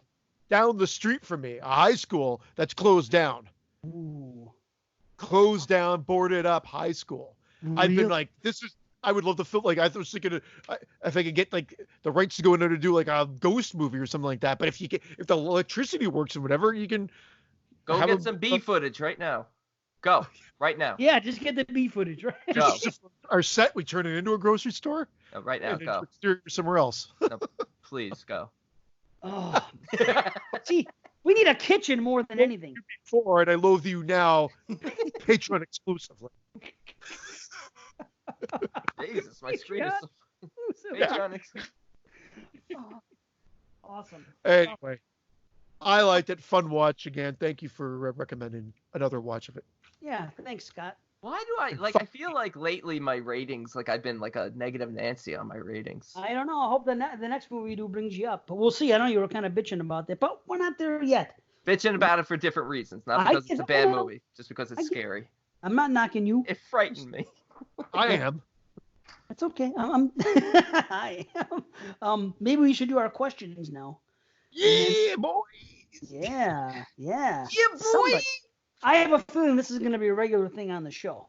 I think John is going to. Yeah, boy. Well, that too. Yeah. Yeah, boy. Yeah. He's just a white mess. Yeah, he's a ghostly. He should be the ghost in the school. I have up my Word document. I'm looking inside. It's so bright. I can't School ghost. I need wait. Dad. Here we go.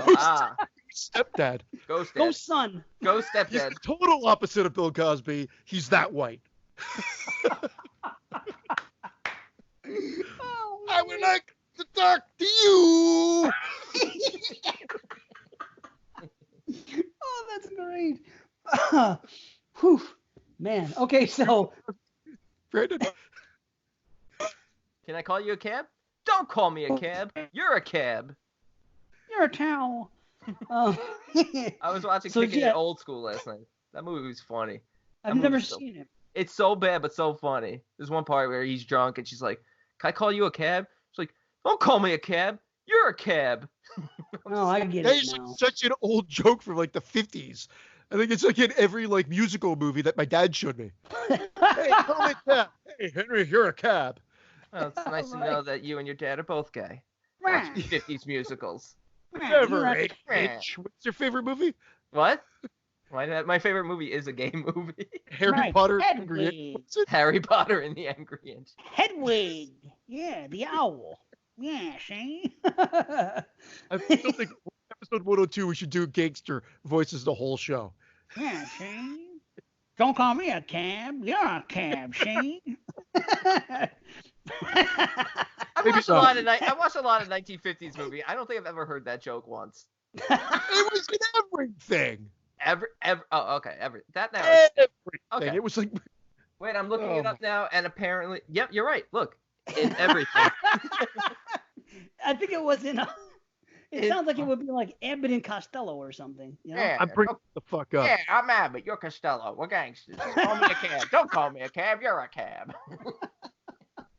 Call me a cab joke. Okay. I believe you. So Steve. anyway, I know. I didn't think it was a new joke or anything. It just made me laugh hearing it last night. I know. That'd be a joke. indeed. What I do. Indeed. So, Indubitably. John Rhodes. I think John Rhodes is going to be peppering us with a lot of these questions, and I like it, especially if you sprinkle them out, 2, maybe 3 an episode here and there. I like the idea. Peppering. He's doing a lot of seasoning. Well, I'm happy about it. It's cool because it must be the seasoning of the witch. Oh boy. Oh shit. Them's the jokes. Because he's actually exercising his $5 patronage and saying it's 5 questions. And no one ever really comes up with the questions, but he is doing it. So that's cool. It's fun. I wish more people would do it because I don't know. Questions are fun. Anything that isn't a straight up movie review that could kill the time and we could, BS with, is always a good thing, I think. I agree. So, I like questions. I like lists. Yep. Yeah, questions and lists rock. Well, I guess we should do the first one then, because the question is asking for a list. And John Rhodes asks, what are your top 10 ghost movies? Goat movies? Goat, yeah. The Witch. Greatest of all time? Right? That's the slaughtered lamb. Forget it. What do you say? Greatest of, oh yeah. I got you now. Took me a second. Brandon doesn't even know. He just I know what a goat is. I'm just. You don't think that's funny? I think it's funny, but I'm thinking of actual goat movies, like with goats. We know he's thinking of goat movies. Lord of Salem has a goat in the beginning that turns around, and then they show the title card. The Witch has a goat. What else has a goat? VHS 2. Revenge of the Nerds. VHS 2 has a goat. Yeah, the devil goat at the end. The devil goat? Oh, yeah, he's kind of goatish. Yeah. Rubbers? What do we need rubbers for? Okay, anyway. So top 10. This was interesting. Ghost. It was difficult. It was at first until I realized how I was going to narrow it down. Because I had a bunch, and I was like, well, does this constitute as a ghost? Does this? And finally, I tried to stick it with literal ghosts. You know what I mean? Well, a literal ghost is someone that was alive and is now dead, or something that was alive that's now dead. So you can't be a demon film or like a, that's why I left like Amityville 2, because that's an evil presence that never walked on Earth. So it's not a ghost. It's more of like a demonic spirit. Did you just say that a ghost is someone that's alive and is now dead, or someone that is alive and is now dead? Did you just say the same thing twice? I don't know. I don't know either. What could it be? You said two things. You said because a ghost is this, or it's that, and you said two things. And I thought you said the same thing. Someone that's alive, someone that was alive that is now dead, or someone that walked the earth, but it's not. I don't know. Now I feel like I said it twice. I don't know. What else could it be? You said two things. Well, in my professional opinion, a ghost is someone that walked the earth and is now dead, or someone that was alive. No, someone that's dead that used to walk the earth. How are we going to do this? Just shoot them all off? 10 to 5, or are we going to round robin it? 10 to 5. 5 to 1. Come on. Yeah. Let's have some fun. Mine. I guess we could do 10 to 5 or 10 to 6. 10 to 6. Mine are really in a particular order for all that much, and usually I have like 30 movies on my list. 30? No, you're only doing 10. I have some honorable mentions. No. I have a couple I left off now. I forgot what they are because I had like 12 or 13 written down, and I took them off. All right, fine. I'll just name 10. We could have honorable mentions at the end. That's fine. But ghosts. And me, see, the way my list is, I could have gone with sequel mania for a couple and franchise mania, but I said I'll just stick with one and stick with that title. You know what I mean? Franchise mania. Is it good? It's going to be our third movie.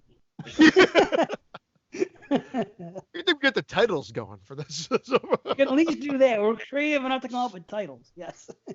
And catchphrases. That's weird. The picture that I send you guys, and then you guys get it right away, and then it, like 10 minutes later, it just randomly pops up on my screen, so it scares me. It's a ghost. And then all of a sudden I got like Intruder. It looks like Leatherface to me. Really? Anyway. You go ahead, Dave. You start. You go from 10 to 6 then first. Okay, here's my 10 to 6. Okay, we'll go. Number 10, The Others. Number 9, Shudder, the original one from Japan. Number 8, The Orphanage. Number 7, Stir of Echoes. And number 6, Ghost Stories. Did you say Stir of Echoes?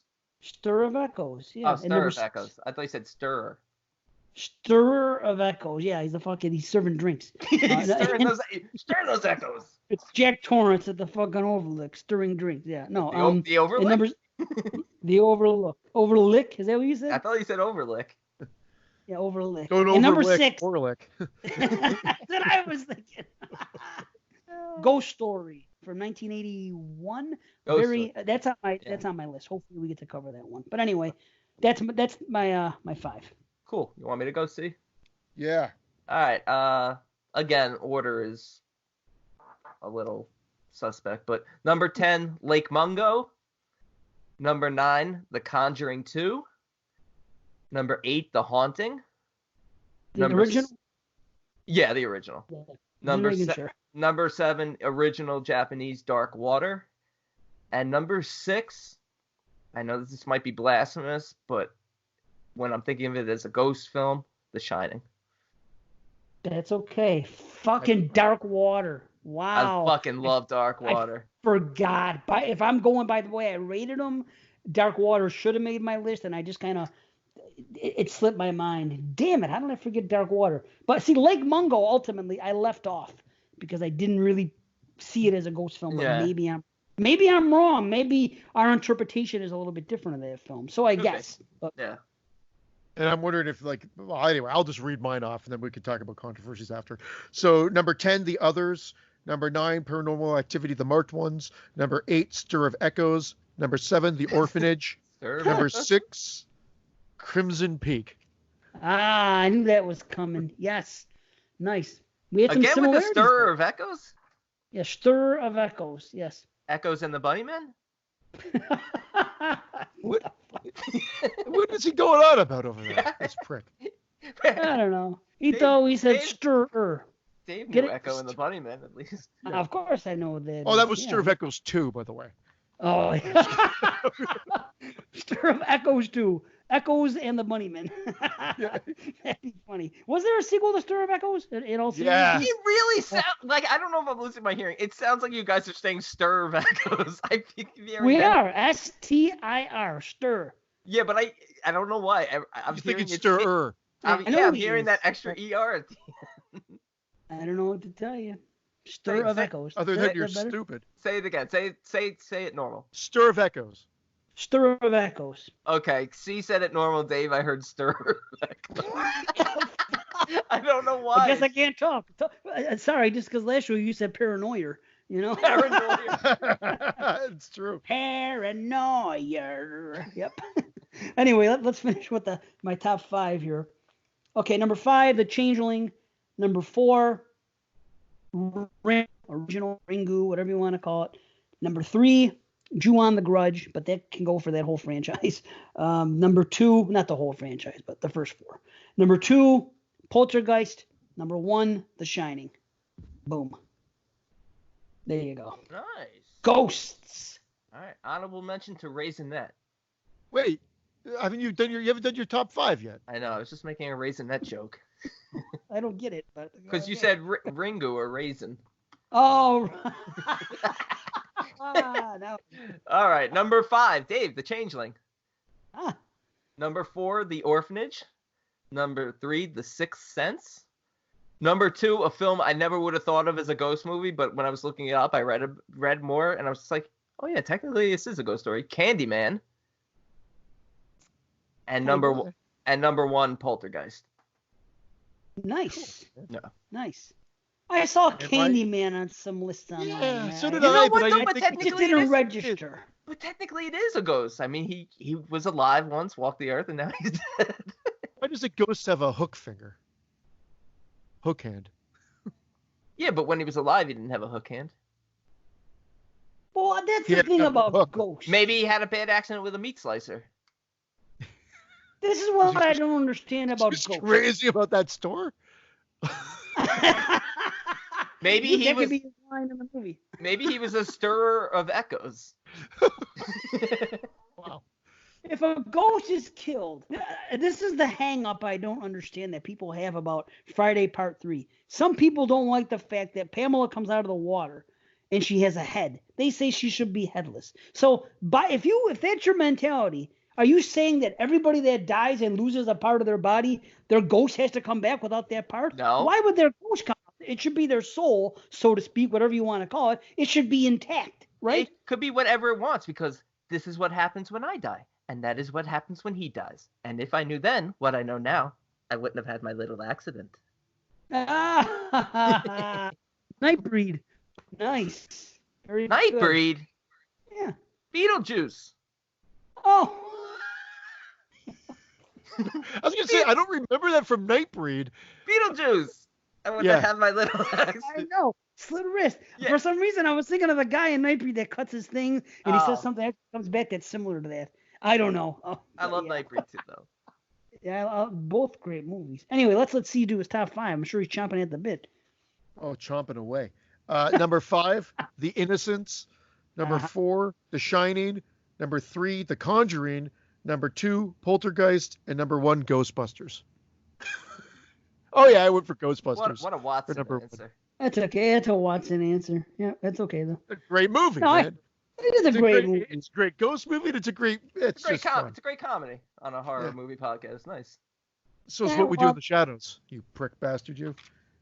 That's a horror movie. I went through my digital folders and everything like that, and I just said, I didn't do anything. I'm going back into my old way I've listed it. I looked in comedy. What you do in the shadows? What you do in your shadows? What you do in your shadows? But Ghostbusters were there too. So it doesn't really matter. Can we give That's some honorable mentions? Yeah, the thing about ghosts is, like for me, the Conjuring movies.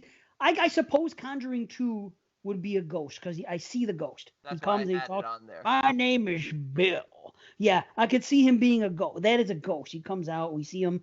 Conjuring 1. I remember there was some ghost talk, but ultimately he ended up being a witch and more of a. See, that's what I'm saying. How it was tough. And like Paranormal Activity. I don't consider them ghosts because I know where it goes. I know it ends up being the coven and it's a demon.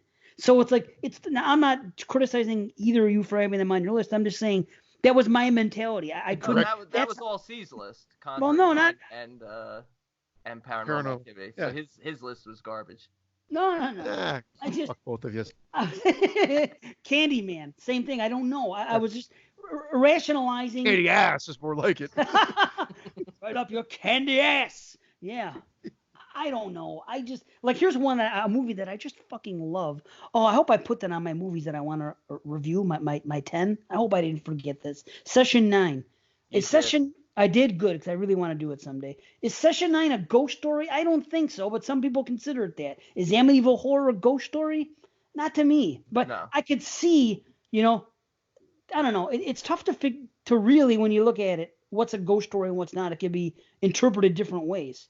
House on Haunted Hill, 1408, and Devil's Backbone, and Carnival of Souls. Okay, what about? I don't think 14. Pardon me. I don't think that House on Haunted Hill would be a ghost story because we saw how it ends. Remember? It's like April Fool's Day. Unless I'm missing a punchline, maybe I am, but I recall it being a put on by Vincent Price's character, and then maybe at the end there's like a stinger. I could be wrong, but that's what I think of. When I think of House on Haunted Hill, I love the movie. I picture kind of like an April Fool's Day type thing. Yeah, but I'm thinking about whether I'd count it as a ghost film. Yeah, I don't know. I don't know if I did. Obviously, I didn't. There's one I discovered that I've never seen. It's not really horror from what I read. It's a war drama fantasy, but it's called Ugetsu. It's a Japanese film from 1953. I get you. Awesome. What about Hasu? Nobody had that on their list. Is that a ghost story? That's definitely a ghost film. There you go. I've never been a huge fan of it. I own it, and I have for years, and I still haven't watched it, but I will. That title, the cover art is weird looking to me. The red thing, red or orange devil. It reminds me of something from like a Scooby-Doo or fucking, I don't know. Just the way it looks weird to me. But anyway, honorable mentions. I ended up leaving off Crimson Peak. I rated it, I think, pretty high when we did it on the show. Made my top 100. But when I thought about rewatching, I wasn't excited to rewatch it, so I just left it off. I want to watch Shudder more than I want to watch that. It's just the way I feel, Shudder puts out some good movies, so yeah. Why wouldn't you want to watch Shudder? Shudder's full. Yes, absolutely. It's a Shudder exclusive. And my honorable mentions were The Innkeepers and what do you call it? I want to say Wish You Were Here. Fucking what's that damn movie? We Are Still Here. We Are Still Here. Yes. What about Ghost Dad? Every show. No.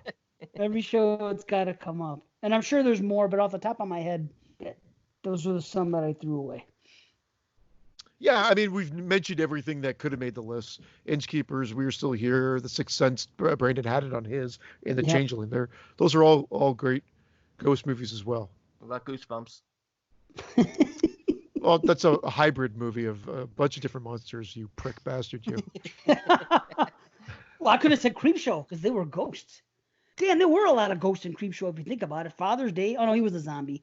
Forget it. But there's something that tied you over. Those were ghosts. But not the zombie ghosts. Ghost zombies. Yes.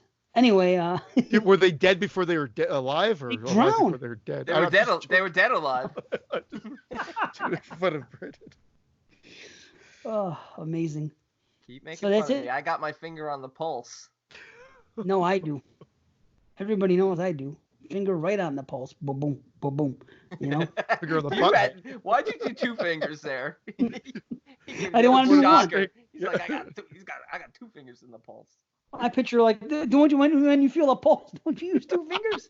Yeah, it's true. See, I know what the fuck I'm doing. And it wasn't like they're like this. He was like, yeah, they were like this. Boom, boom, boom, boom. I don't feel I was literally thinking. Yeah. I was spot on, baby. Come on. He had the figure of the pulse of the pulse. Yeah, see? I'm right on top of shit. Nice. Okay. I guess we got another. You don't have any whatchamacallit, shout outs, runner ups? I did it. Did you? Okay. Yeah, I'm sorry. Devil's Backbone, Carnival of Souls. I'm sorry. 1408, and I said House on Haunted Hill, but man, I need to watch that again. I also had Innocence, The Grudge, and a couple of others, but those were all mentioned. Because I could have mentioned The Grudge remake, The Ring. I just kept it at one. You know what I mean? But yeah. Well, I guess we can do our next movie. Although maybe should we take a time out quick? Oh, we're not going to do the next question first? Oh, hello. Next question. Thank you. Oh, hello. Oh, hello. Yes. Hello.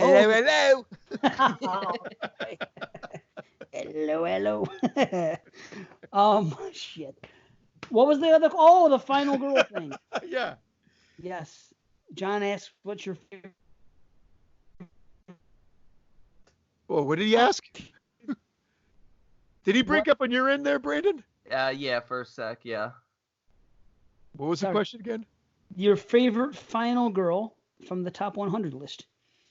So, I don't know if it's going to come as a surprise. I have a feeling what you guys are going to say, and I have a feeling what I'm going to. Well, I know what I'm going to say. I have a feeling I know what I'm going to say. I think people listening are going to have a feeling what I'm going to say, or you guys are. Well, here it is. I narrowed it down to 5 to choose from, and then I really thought about it. I'm like, when we think final girl, though, I really go the slasher route. Is Krampus a girl? No. But I go the final. I go with the slasher route. So then some of the heavy hitters, I knock 2 out, and then that leaves 3. And then I've got to go. It had to be from the 100 list, though. Yeah, but I narrowed it down to 5. I'm saying 5. And from those 5. Then I said, well, 2 of them are not slasher films by any means, but they kick ass. But I really kind of put it towards a slasher feeling. Maybe I'm wrong, because I guess Sigourney Weaver could be considered a final girl in Alien and Aliens. Did Alien make the top 100? I'm gonna punch you in your big face. How many slashers are on the top 100? There wasn't very many slashers. Well, that's it. So then it got narrowed down to like 3, and 2. One of them is slasher. Mine is not from a slasher. Well, there it is. Yeah, so mine is too, because I hear you. I mean, I don't. Well, then that's. I can choose who I really want to choose from. Then it won't be a slasher then. Then choose it. Choose what you want to choose. Well, I'm going to tell you well, you know what? I won't tell you who I narrowed it down to, because I don't want to honey dick you guys. I'm going to choose Emily Blunt from A Quiet Place. Oh, yeah. Yeah, she counts. Yeah. She counts. She counts. No, I'm just saying. The bitch counts. That's a final girl. Sure, why not? Well, girl's pregnant. Then she fucking comes back, guns a swinging, and then at the end she just cocks that shotgun, and you're like, okay, take me to part 2. Damn, she's great. You're right about that. Yeah. Damn, that's a good one. I looked at the list, but I always had it in mind from the beginning. Like, for a second, I thought about somebody else, but I don't think she really counts. And that's Emma's character in Scream 4. I mean, she is kind of until the very end, where then we get the reveal. But she's kind of portrayed as the final girl throughout. But ultimately, that's not really the way you're going to go. I got to stick with who I've been saying. I haven't rooted for a girl like that this much in years. And it's Rocky. Rocky, don't breathe. Yes. Oh, wow. I've totally left her off. How could you forget about her? I didn't even think of her. She was the perfect final girl. She was great, and she did all the right things for the right reasons. And when she had a chance to flee, she did not. She said, I want the money. Fuck it. That's what she said. And because of that, I fell in love with her character right then and there. When she said that. When they said, I could leave now, and she goes, but then we won't get the money. Because I would risk it all for a couple million too. I mean, maybe not, because I have a child now and I don't want to leave the life early for her sake. But if I'm a single person, and if she was just trying to do it to save her younger sister to begin with. So her motivation wasn't just greed. It was let's get, myself and my sister out of this, shitty lifestyle that we're in and get the hell out. She had a chance to get out and she said, nope, I'm going to risk my life because damn it, I've come this far. This guy's a son of a bitch now. I'm going to get that money. And you know why she didn't get out? Because that's a completely different movie. It's like, this is Don't Breathe. I'm not getting out. Jane Levy. And what's your answer, B? My answer was really quite simple. I went down the list and I saw the first movie that popped out. I was like, oh shit, that female was awesome. And Kate Siegel in Hush. I knew that was my other answer. Kate Siegel in Hush. Both of you guys were gonna say that. That was the standout performance. I went through the whole list. I was like, that's someone that stood out. Just an awesome final girl. It's Samara Weaving in Ready or Not. That was kind of my other my top three were Kate Siegel, Emily Blunt, and Samara Weaving. She was great too. Yeah, exactly. So you just, how do you wait? And then I thought Neve Campbell kind of deserves kudos, even though for Scream 4, because she's gone through it 4 times. I mentioned how much I love kudos. Yeah. Every show, every time we bring that joke up, you do. You're not even gonna, dude. Kudos has been a thing for years between me and my friends. I've been calling my friend Scott, my best friend, okay, since we were kids. I've been making fun of him because we went to a store one day when we were kids. My mother took us to the store, and something happened, and she said, hey, do you guys want a candy bar? So I chose whatever candy bar I chose, and Scott chose Kudos, and it had just come out. And because of that funny name, Kudos, forever I fucking teased him about Kudos. Anything, oh, Scott, you want a Kudo? I don't know how. I even was in class one day and I took a Kudos wrapper and I threw it in his folder when he wasn't looking because he said he didn't like Kudos because I ragged on him so much. And then he opened up the folder and the wrapper was like, look, everybody, Scott's eating Kudos. And everything was any word that ended in OS was Scott. And I teased him fucking for years about it. To this day, we talk about Kudos. It's a joke. So Kudos has been a thing in my life for years, and I didn't even know that anybody even remembered that it was a candy bar. And now B starts talking about it last show, and now it's a thing. I love Kudos. Kudos, I'm yours. And Rocky Road, the prick. They don't even make Rocky Road. You can't even find it anymore. I took a picture of the first box. Yeah, I had it in my freezer the day you said that. Christian took a picture of it. It's right next to my Chihuahua beer. You keep your beer in the freezer? You fucking skunk. Awesome. Yes, I do. Now I know you can't get Kudos anymore. You can't find Kudos. No, you can't, because if I could, I would get it and give it to Scott when he came over. Put it in his folder before class. Look, he's got Kudos. What a nerd. Everyone laughed. He got so mad. He flipped out one day. He's like, you've eaten more Kudos than I have. He goes, I only ate one time. One time I got Kudos. He goes, you put wrappers a couple times. That means you ate more than I did. Dude, that's really getting flustered because I could picture that. Like, that's something I would do. I'd get so flustered. Like, you like Kudos. I don't like Kudos. I used to tease him so bad. Kudos became his fucking. Everybody associated Kudos with Scott. Any word that ended in OS became a Scott-related thing. But anyway, that's my fucked up, crazy life. So, indeed. So thank you, John. That got a lot. I wasn't even thinking about some of those answers with the final girl. But you saw Rocky Don't Breathe, and it was automatic for you. You just knew. I saw Hush. Hush was my first. I'm like, it's Hush. Right. And then I'm like, oh, wait, no. Then I'm like, but Emily Blunt kicks ass. And so does Samara Weaving. So then it became a bigger issue. So. Yeah.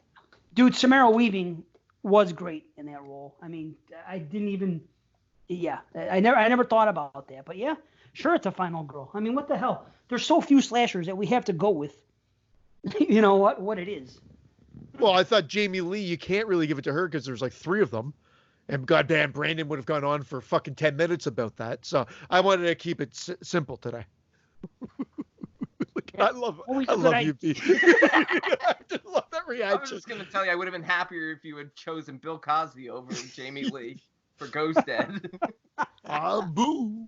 Yeah. Okay. Are we good to go into the next movie? Because I'm good. I think we're in a good flow here. Or do we need? Okay. I'm good if you're good. Oh, yeah, I'm good. Your camera's gone though. Are you okay? Oh, I guess, yeah. There's something going on. Okay. Call him. What are you doing, Dave? He's defecating on Lucky. Not so lucky now, are you? Shit on camera. Believe me, if I can put a bedpan in here, he's dropping a ghost head. Jeez. Too soon? Oh boy. He's dropping a ghost. Oh wow. All right, should I introduce our next movie? Let's do it. All right, our next review is The Bay from 2012, directed by Barry Levinson. Chaos breaks out in a small Maryland town after an ecological disaster occurs. Or ecological, however you want to say it. Well, this is one of the best found footage movies. I am one of the best final girls. And you're one of the best final I gotta tell you, man, watching it this time, I guess it must just be the current climate with COVID-19 and everything, because I was like you, B. I was watching this. I was like, I'm fucking scared. My wife came in to say goodnight to me, and I jumped. And she's like, what the hell are you watching? I'm like, on The Bay. You gotta watch this movie. Now, it's crazy. And I'm like, it was so creepy. And everything just landed for me. I was like, hey, it's fast paced. I love the way they put everything together. I think there only is one or two shots that I'm like, wait a second, how did that fit into the found footage realm? Because this takes liberties because it's using every source. Yeah, there's a lot going on. I wasn't able to like nitpick like what could technically not be used, but what a creative use of so many dashboard cams, Absolutely. FaceTime, Skype, film. I loved it for it. Yeah, it was really well done. Like, just the thought process that has to go into this, really well done and really well acted by everyone. And of course, Heather Donahue. I mentioned that I'm a fan of hers when we talked on the last show that we were going to be reviewing this, and she does a great job of being believable as somebody who's recounting this footage to the public. I guess we got to give credit to Barry Levinson. Like, is this like the most iconic director to do a found footage movie? Besides maybe Romero, who did Diary of the Dead. True. But... Okay, yeah. Romero doing Diary of the Dead would be the other. And again. But I hear you. I mean, he's probably the biggest director to do a found footage movie. Yeah, probably the biggest. I would say probably the biggest director. I mean, Romero's legendary and classic, but Levinson, in terms of like mainstream success and caliber of non-horror films he's done, I mean, that's it. He did like Rain Man. Yeah, I mean, he's not that it matters, but he's an Oscar winner. Done, worked with a lot of like huge names. What about Chronicle? Who did Chronicle? Anybody? Because I know that was kind of a popular movie. Well, not necessarily. Chronicle's a good movie too. Not necessarily horror. It's one that I own and I still have not watched. It's more like superhero, but it's really good. Chronicle is Josh Trank. Okay. All right. Just making sure because I knew it had kind of a mainstream appeal, so I just took a shot. Just a shot in the dark as far as the directors. I've been on a real found footage kick lately, which I do that from time to time. And I've been watching a lot. I watched Afflicted the other day. I watched what the hell did I? You know what? Nothing's changed for me. All the found footage movies that I watched, the ratings basically have stayed the same. This one has as well, but I've always had a very high opinion on it. I was really surprised that I forgot what number it showed up on the top 100, but I was pleasantly surprised that it made, because I didn't know if a lot of people had seen this one or not. With me, I'm high on this film in terms of rating it and not having really any nitpicks, or maybe just a few. I don't know. Once we get into it, we'll see what happens. But the thing that always kind of like, I don't want to lower the film because of this, but it's so even not even given the time that now, it's always been a disturbing film. And not a film I necessarily want to throw on because it's very realistic. I give that kudos again. Yeah. I like that about it. And that's what makes me, here we're talking about movies like, but it's not in a way that like some of these that are just, I have no interest to revisit. I think this just hits a good nerve and it happens to be right now with a pandemic happening. It happens to be a great watch as well, unless you don't like that and it'll hit too close to home. And it just might. Yeah, but it's freaky. It's freaky. But I gave that extra props for that instead of taking any points away. Yeah, I don't want to take away points for it, but it's sort of like how I feel about movies like, Funny Games, Eden Lake. They're great movies. I rate them high, but like I'm still not going to rush back to watch them. I'm me. I'm more of a lighthearted person. I don't know. I told my daughter, I go, you got to watch this one. This is great. Yeah. Yeah, and now I want to show her this. Like, I'd watched this for Dave Z's challenge, and I remember it being one of the best at the time. Like, I had a few of them rated pretty high. This one, the Den, the Conspiracy, Megan is Missing, I believe, and the one that I liked more than most people, Crow's Nest, which has a shit rating on IMDb. So I'm going to have to go revisit that again. But it just stood out to me for the found footage challenge. The last act was fucking horrifying. That's what it was. Yeah. And so again, another bunch of films, The Den and Megan is Missing, another group of films that are great that I don't want to rewatch anytime soon. Yeah. For some reason, I will revisit those ones. I don't watch disturbing movies that are regular disturbing movies. You know what I mean? Like I saw what do you call it once, and what's the Serbian film once, and I saw and you know how I feel about Cannibal Holocaust and things like that. I watch them. I don't really have a need to revisit them, but this one, I could watch once a year. The other ones you mentioned, the found footage ones, I could watch them. Now this was the one I've said it before, Frankie. Frankie Z, this one fucked her up. This was the one movie that to her was the most disturbing movie she saw. She saw it a couple years ago. She knew I was watching it last night, and I told her I was watching it. And I said, "You want to watch it?" And she was like, I don't think it mattered what I watched, but the fact that she didn't run upstairs to say, "Hey, you're watching The Bay. I'm going to watch it with you." You know what I mean? It didn't. She didn't rush to see it again. And my wife, same thing. I was like, well, I'm going to watch this. And she goes, oh, no, I don't want to see anything about that right now. And I said, well, it is viral, but it's a completely different type of thing. This is, basically, for the most part, I blame, chicken shit. You know what I mean? Chicken shit being dumped by the water and bacteria and isopods and the steroids and the shit. You know what I mean? It's not just something that's happening for no reason, and it's more creature than it is viral. You know what I mean? Yes, it is more. It does get more creature, but everything's like grounded in reality. So it's like this could really technically happen. Sure, it's combining shit we've been hearing about, combining a little bit, like they're using growth hormones in chickens, that they touch upon that. The chickens are shitting, and the shitting runoff is going into the water. They touch upon that. Tainted water, which you've been hearing about for different areas in the country and whatever, talking about that. Like it's hitting on all these different things that have happened after this movie came out. Yeah, not only that, and look at the response of the CDC in the movie. It's really almost very realistic. They're handling it, but they're very shady. The way they communicate with Homeland Security and like the miscommunications. Oh, we didn't get this report for 6 weeks. Right. This is really way too close when you watch the news. It's like, oh, we didn't know about this, You're right, and that's why my daughter was disturbed. She goes, that seems like something that can. This was a girl at the time. She was like 11. So that looks like something that could happen. I'm like, yeah. That's why it bothered her so much, because she bought into the realism of it. And that's why I love it.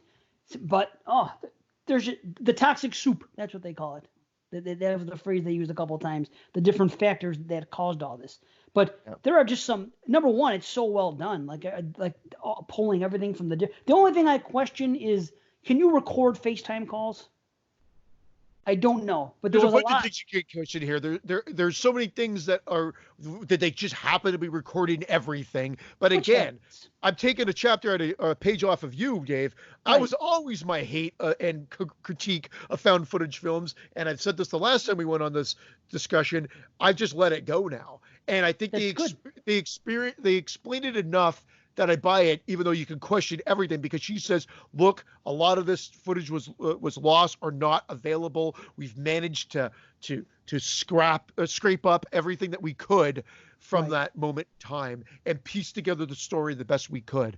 And I buy it. I buy it. There's like one time I think there's a cop car, or when they're in the restaurant when that couple gets into town and there's a couple of cutaways. I'm like, what footage is that? Like I didn't necessarily see a security cam. I didn't see anything. It looked like regular cutaways to tell the story. And I'm like, that was weird, but nothing. I don't care. It didn't take away from my enjoyment at all because the movie's so good, nonetheless. Right. I think there's like 5% of it that you could question, like you said. Why is that there? Or who's filming that? You know what I mean? But yeah, I guess you just kind of have to accuse it, especially when everything else is done. It looks so damn good. When it's supposed to look amateurish, it looks amateurish. When it's supposed to look professional, it looks professional. They're pulling it from there. I think she says that they get it from some site called govs.org or something, that it was on there and that you can get it there, and they pulled things together. I just appreciate that they don't use the tactic of, damaged video and, They did once and it worked. It was perfect. Yeah, but I'm talking about like throughout. Yeah, the kids. But that's fine. That makes sense. It's in the water, and that adds to the terror of it, but you still see the struggle. In fact, I think that's one of my favorite scenes in the movie. It's really terrifying. But it's horrific because it ties into you don't know what it is. It's just the girl and her boyfriend or whatever, and they said the camera was waterlogged, and it almost looks like a Jaws or like there's a shark or something, and then you don't know necessarily what it is until later on when the diver goes down. From those two oceanographers or whatever they are, the scientists, when he goes down and he explains the large isopod hits him in the freaking and shatters his mask that he's wearing. And you're like, those are the things that attack the couple, they say. I'm like, wow, that's what a scary thing that these little tiny isopods grew to like this. Holy that is. That's I'm afraid of the water more than anything. Not that didn't fuck me up. Every time I watch it, it makes me second guess going in water. Because I'll tell you what, I went to a beach like fucking 5 years ago, and it's close to my area. And I don't like to go to like this random beach. So I'm gonna go to a nice beach. But someone said, "Oh no, go to this beach, dude." I went to this fucking beach, and I don't know if it was because I got a sunburn or whatever, but I felt fucking shitty for like 2-3 weeks after going there and going in that water. And I said, you know what? I'm not doing it again. But that's the type of shit that scares me now, going in these strange bodies of water, because these things, that's what's believable. This shit you don't know what people are putting in the water. It's scary. I will only swim in Flint, Michigan now. And that's a perfect example. Yeah. Flint, Michigan is a perfect example of what this movie is conveying. And and that happened after this or during the time frame. Pretty close. It was the time frame of, but it ties in really nicely to actual occurrences that you're just like, wow, this may be hitting too close to home, but then building upon that to make it a horror film as well. It's not just reality, nature strikes. It's just what could become of this, and some of that footage of them burying the way out of holes in the body and everything like that. But awesome job of really setting it up with her narrating not only the festivities, but the town's history, talking to the mayor, talking about some of the people who have died, really getting to know every little character, because besides her, and we have the two oceanographers and the mayor and the cops, but besides, and that couple with the baby, I guess. Yeah, Alex and Stephanie with the baby. Yeah. But besides, really, Donna's really our main character, and everyone else is sort of like very little. But you get enough of everyone that it just really feels like there's so much character development when it's really just done through her narration. And I wonder if that's how they created this movie. I wonder if they just said, okay, let's take a script and let's have a conversation via Skype. Yeah. Record it like we're doing right now.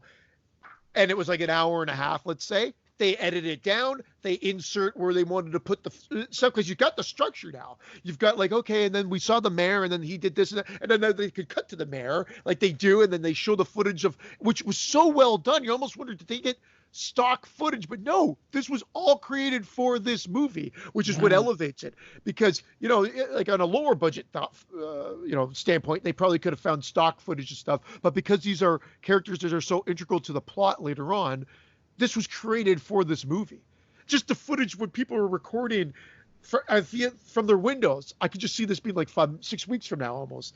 And then you see a woman walking out, she's just coughing up blood. Right. And then whatever, you're just like, oh fuck. Like that woman in the beginning when she first comes out, I need someone to take me to the hospital. And all the boils. Yeah. Oh, and then, dude. all that skin body shit is just, yeah.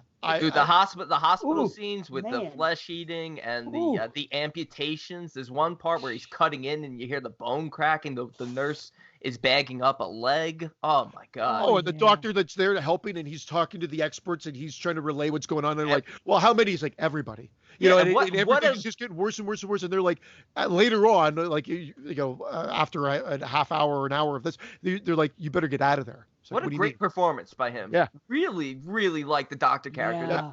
Everything, like I think it's a great performance. He's really believable in the fact that he stays behind and documents it. It's like, it's terrific. And the CDC guys real good too on the other end. They were very believable. Yeah. Everybody was so very believable. And I love the fact that even characters that you're seeing, like their story arcs, you kind of don't see what plays out with them, even though you know they're gonna die because there's no way of treating this.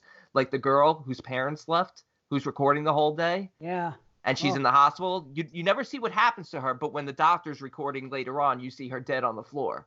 Oh, really? Yes. I never caught that. You see her dead on the floor. He actually like puts the camera to her. I'm like, oh, that's the girl. That's what happened to her. She was lying dead in like the hospital hallway. But like, it just really. That's the girl that we're following. Like you sort of see. With the iPhone, with the FaceTiming, calling her friend. Yeah, she was talking in the hospital stairwell at one point, and then you never see what happens when her phone finally dies out. But when it switches to the doctor's POV and he's walking through the hospital, he does a close up of one of the girls on the floor, and it's her. Oh man! Really, really well done. Such amazing attention to detail on this. Everything in between. Like seems so realistic too, just like the people talking. Like when you see what's her name? The lead character's name in the film. Heather, what's her name? Donna Thompson. Okay, anytime Donna's talking, or even other people when the camera's not necessarily on, it would almost be like us pre-gaming or doing our thing. But it also their flow is so natural. Yeah. Yes, it's so fucking. That's the shit that if you're trying to act.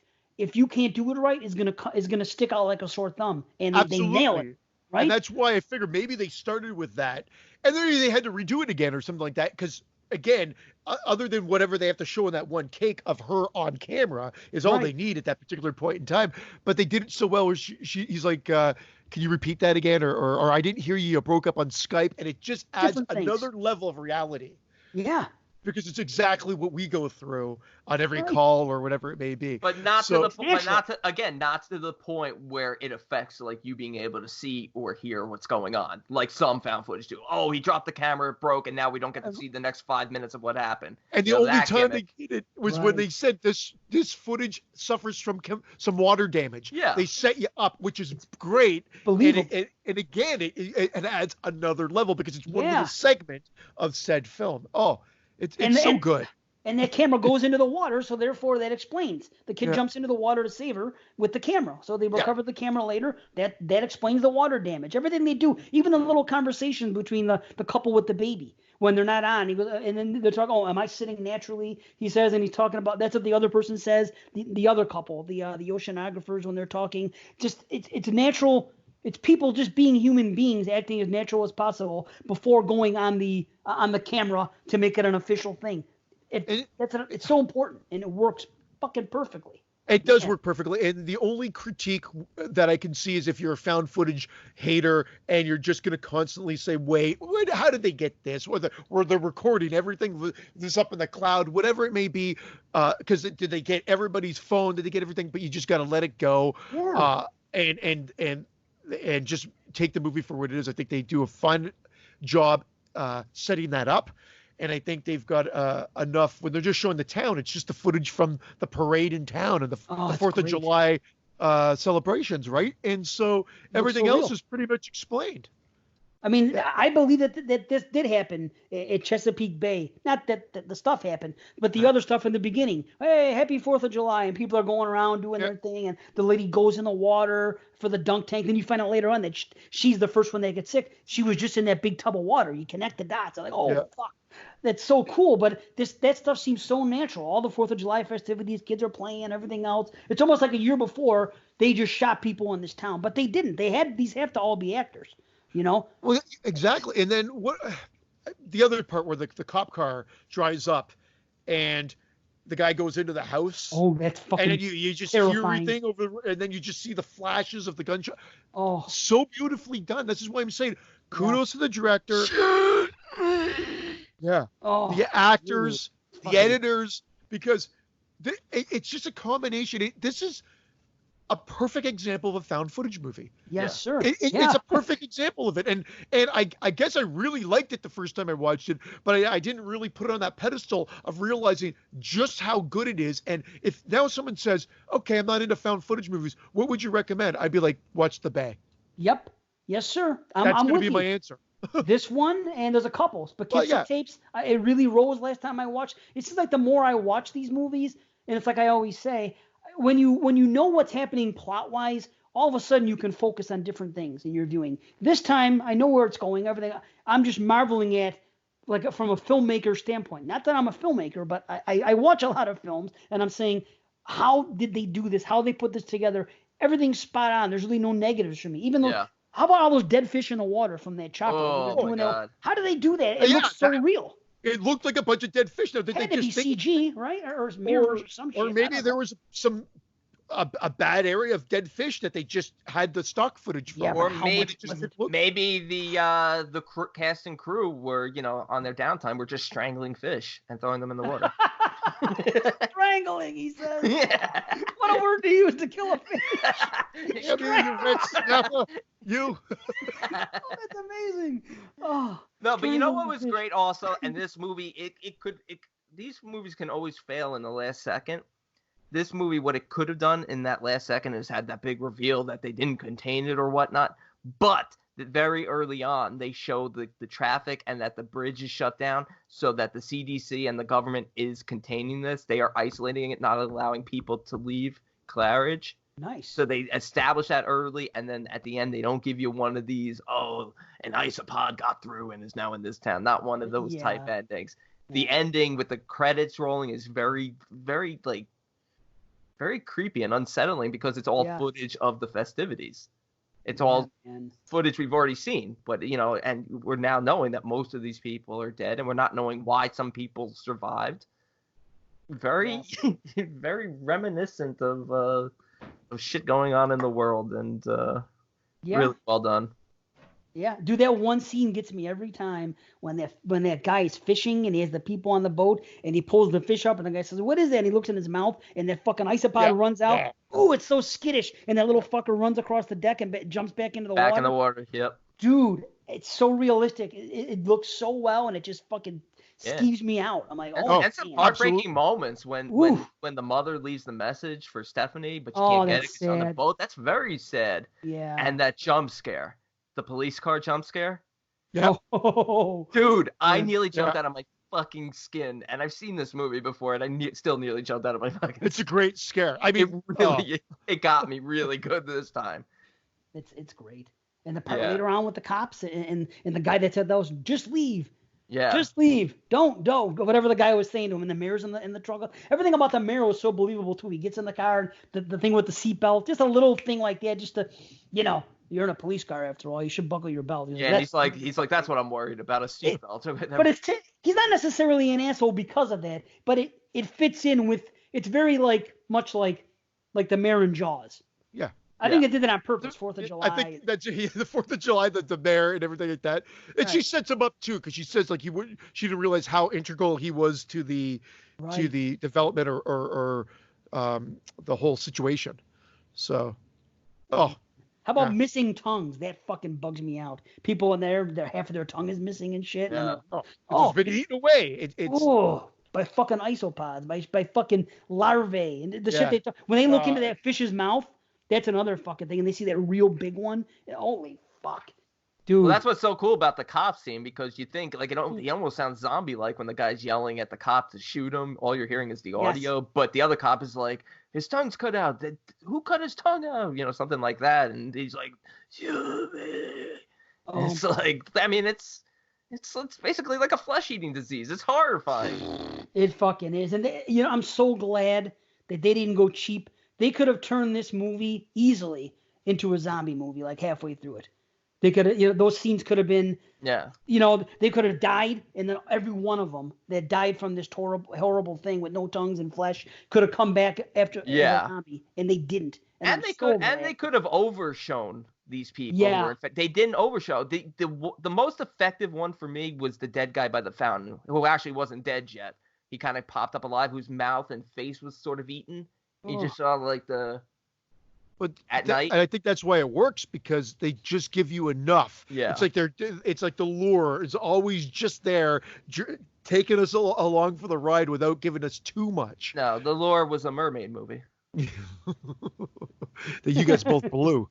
But at least we knew why. Speaking of mermaids, B, do you believe this? Is it every man's dream to be Mr. Crustacean? Poor Miss Crustacean was lying dead at the end. I was so upset when I saw Miss Crustacean. She's just in town laying dead in front of a shop. But even that makes sense, because they show up in town and they're like, they said that people were just congregating on Main Street hoping that an EMS or an EMT would pass by.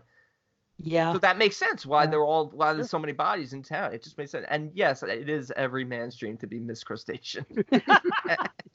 How about the lard ass scene? It was totally Stand By Me. They have a crab eating contest. The one guy gets sick and then everybody's puking. That's definitely lard ass fucking all over. Lard ass. Didn't you think of lard ass? The fucking pie eating contest. That was nasty. It's so funny. It was nasty, but I had a little humor because all of a sudden everybody starts puking at once. One person comes out and gets sick, the lady. Then one guy eating crabs gets sick. And then all of a sudden, everybody in the crab eating contest. So it's a fat woman that puked, just like in lard ass. And the people in the contest all puked. See, I think they did a nod to Stand By Me in that shot. You might be right. Why not? It was good, though. I mean, it is horrifying, of course, but at least there's a little bit of humor there. I mean, if you look at it from that perspective. But it is fucking very... It's scary. It is definitely scary because it's all avoidable, because obviously the oceanographers' reports are from 6 weeks earlier. Their time frame is completely different. So if the communication is right, the National Guard comes in earlier, dumps the chlorine in the bay long before July 4th, kills these isopods, and everything's okay. No one dies. But instead, because of the miscommunication between the government agencies and the cover up by the mayor and all that, this turns into a disaster where did they ever say the total number that died? A lot. I mean, it's probably 700 or something. I think it was something like that. That sounds about right. But dude, how about that scene with the cop when the one cop from that one area is talking to the guy from the CDC, and the guy from the CDC is like fucking genuinely pissed at him we sent this to these people, and then FEMA was supposed to help us here. We never heard back from them, so then we thought we'd get back to you. And then they never got back to him. And he was like the cop, and he goes, so that's all you need from me? And he's like, yeah, that's all. He's like, oh, okay. But you could tell how pissed the fucking guy from the CDC was because of the way everything's going down. And this guy, he probably feels like a shitheel himself, but it's just that is the part that's so believable. Yeah. It's all cover-ups. That was the guy from Homeland, and he even said oh well, based on this, it wasn't our responsibility to report it based on this and that, and he just sort of had a genuine government reason as to they did what they were supposed to do, and that ultimately led to what it did. Dude, and the one thing with the couple when they get there and they're talking to the guy on the Skype. And we don't realize that we're spending this time with them in the film. We don't realize it. They don't show it. It's so cleverly done. And he says, he goes, what's that on your neck? And then all of a sudden you turn, he looks a certain way, and he's got freaking the bubbles on his neck. Yeah. Couple with the baby. Oh, dude, that was, because that's how shit happens. That happened to me once. I went to, I don't really have, I don't have any allergies except for like food things and shit like that. But I was having problems when I lived in Vegas with my sinuses. I had like chronic sinusitis a couple of times. I think it was from the smoke in the casinos and whatnot because I'm allergic to that. Well, one time I went like 3 times in like a year and a half.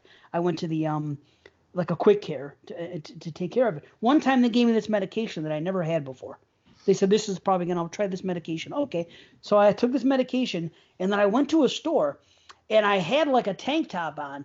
And I was walking through the store just to buy some clothes. And you know, sometimes in like a store where the clothing area is, you'll see like a random, like a pillar that has mirrors on it. Yeah. So people, I walked by one and I saw all these fucking things on me like chicken pox. And I went back and I looked and I was fucking covered in all these fucking red things. And then I went to my friend's house. I said, look at this shit. And then they called the doctor because I was right near there. And they said, call up. And I called them up. I spoke to them. They said it's a reaction that sometimes happens from the pills that we gave you. But it just scared the shit out of me because I didn't know. This is like an hour later. I'm just minding my own business. And all of a sudden, I just, out of the corner of my eye, see my arm with all these fucking things going down and on my skin. I'm like, oh. Now, was this tank top like a Donanelli tank top? It was a wife beater, an old school Italian fucking, just a white thing. I gotta get you some clothes. Look at it. Actually, do that again, Christian. It looks like you're walking. Look at it. That's funny. Sometimes Italian men can get away with just wearing that on the weekend. Just a fucking. I don't think I could pull it off. Back in the 80s, maybe. I don't know why. I don't know why I had it on. Oh, nice! Look at that. That's fucking great. Hey, I'm in New York. Let's go to a Broadway show. Is that Wade's World? Yeah, that's what it looks like. Yeah. Oh, that's so good. We're in Delaware. Oh, Great fucking movie, man. I'm shocked because I did have it at 8 out of 10. It was on my top 100 list. It made the top 100 list. From my recollection, right? It made the official list as well. It did. Yeah, it did. Yeah. I actually think, even though it's talking about it, I went from an 8 and I was thinking about 9.5 out of 10. But I'm like saying it's the perfect example of a found footage film. So if it's a perfect example of a genre or subgenre, why can't it be a 10? Why would I not give it a 10? So I'm giving it a 10 out of 10. That's awesome. I came up myself. Watching it and having this conversation from where I was. I'm not at a 10 because of a couple tiny things like I questioned, but I can't, fault it too much. It's a 9.5 for me. I love it. Awesome. Wow. What does it need to get in the Hall of Fame? I don't know. What's your grade going to be? Don't think about that. It's 28, right? So it needs an 8.5? All right, 8.4. I'm just kidding. No, I also came up. I was also at an 8 out of 10. You guys are almost right. It's like it's hard to really nitpick, but like I can't make the jump all the way up to like 9.5, 10, but solid 9 out of 10. Really nice. could even go up. Could even go up. So that's in there. That's I do think some of the creatures sometimes it looks a little CG.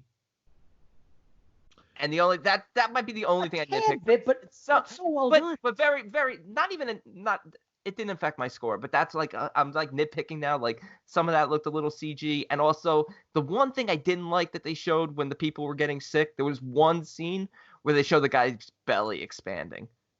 They didn't need to have that scene. They didn't need to have that. But again, right. it still didn't affect my score. It's still a 9 out of 10. I do think it is one of the best examples, if not the best example, for how to make a found footage. And this just feels like a big budget found footage film. Boy, does it. Yeah. I don't know what the budget is, but whatever it was, they look it up, see if they have it listed. But man, what a movie. Great.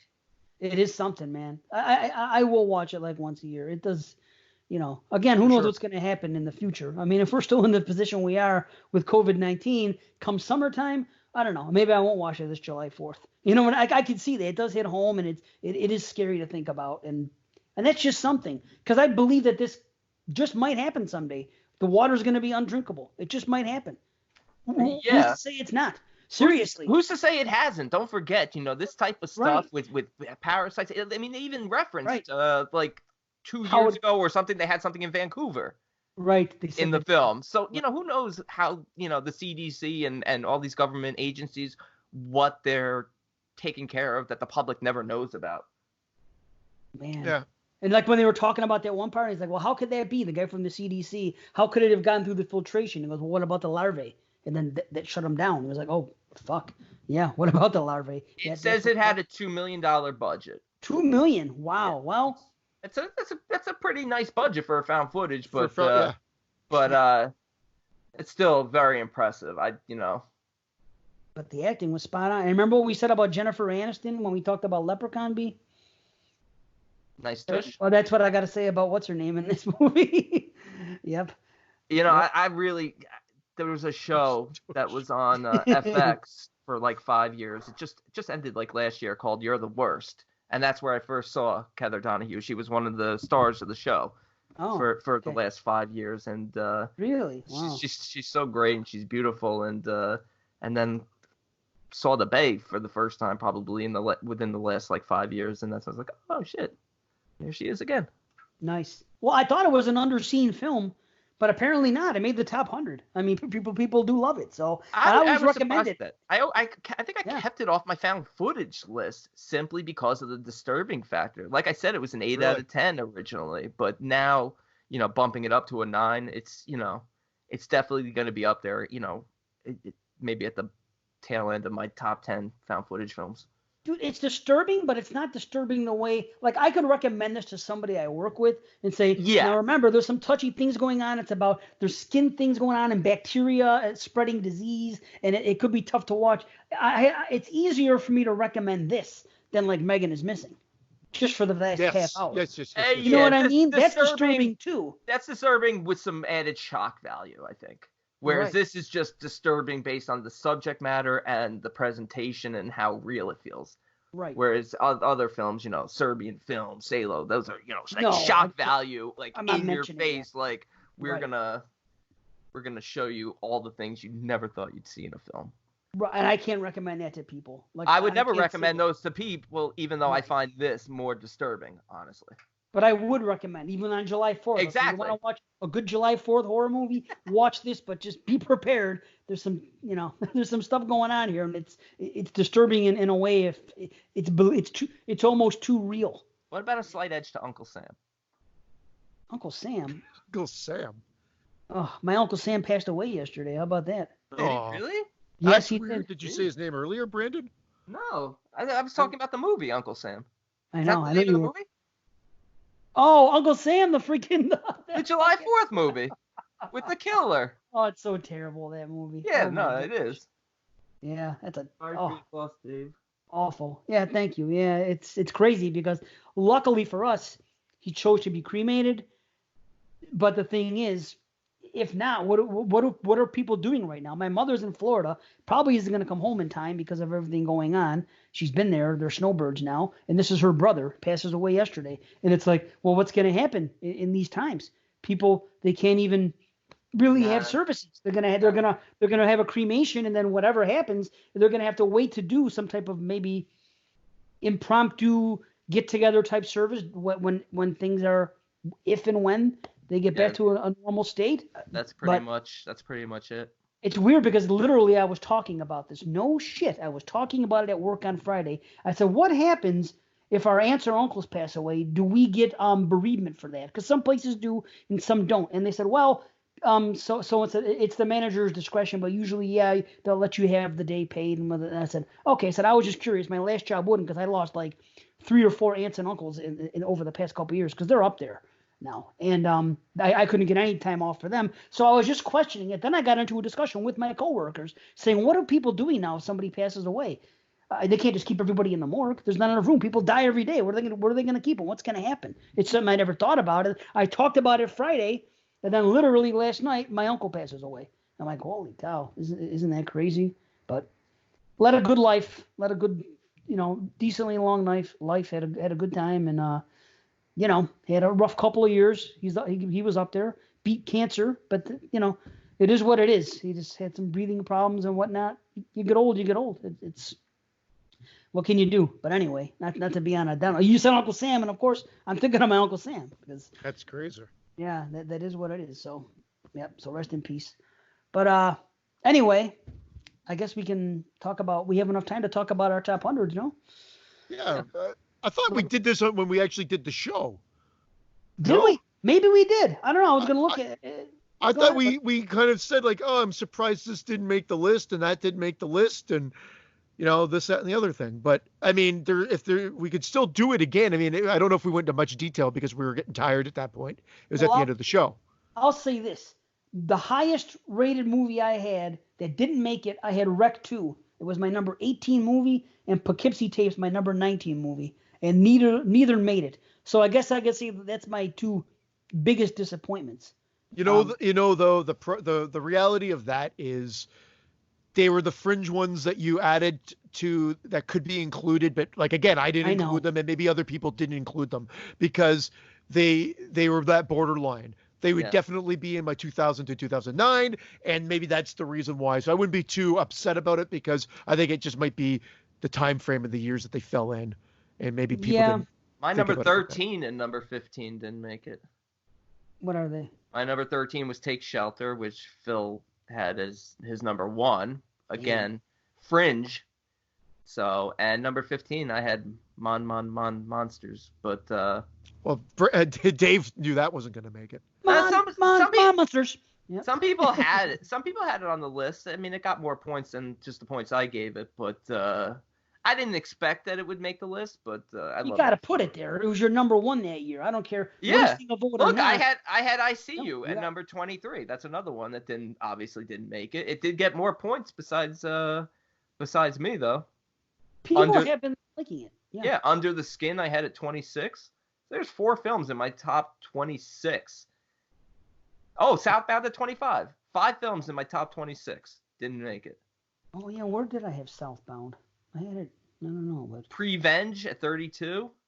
You know what? I left that off my list for whatever reason. I think I just forgot about it. That movie's great. And I love it. Yeah, because I love that year and whatever. But I guess it's just from the rating standpoint. By the time I got down to it, because the lowest rating was an 8, and I think that was an 8, but it should have made the list. Yeah. I'm looking at the ones that made the list, and it's like the things of like having both VHS movies on there shocked me. These are the things that shocked me. The 2 VHS movies, Happy Death Day. How many 2019 movies made it? Yeah, a lot of 2019 films made it. That was a bit shocking. Gerald's Game shocked me. That was a shock to me too. Yeah. You know what? Cloverfield Lane, Annihilation. I'm not saying I expected that. Really, people love that movie. I'm surprised that Bedeviled didn't make the list. I know it's an Asian film, but I really thought that it was really held in high regard by some people. I don't know much about The Devil. This is what I wanted to say last show when I forgot. It occurred to me as I was listening back to episode 100. The problem I had with I always want to call it Gerald's Game. The problem that I had with Gerald's Game was that she started hallucinating after only an hour or two. That's what it was. Not that she was dying of thirst or this or that, but she had already been hallucinating after a couple hours. Wasn't she hallucinating? Didn't she see him or something else? Or she saw the husband came back, right? That was whatever it is. Happened, yeah. That's my big problem. I could see after a day or two. Not that fucking day. You're that much peril. Oh my God, I'm hallucinating. It was too much for me. So I didn't even mind that. I just felt like it just felt like with that ending. That ending is just so bad. Courtroom drama ending. But I get what you're saying. Stitches. Stitches is a great horror comedy. I was really surprised that didn't make the list. I thought Clove Hitch Killer was great. Yeah. That didn't make the list, did it? No, it didn't. I mean, that was really good, but I can see that one not making it in the big picture. I'm surprised More Found Footage didn't make it. I would have definitely kicked VHS 1 and 2 off to make room for The Den. The Den, and maybe The Conspiracy or something like that, right? Or Unfriended even. I think Unfriended gets shit on, and it's another great example in a different way. Not a perfect movie, but that one, I just love that. I love how they present the movie to you. Yeah. Absentia didn't make it, did it?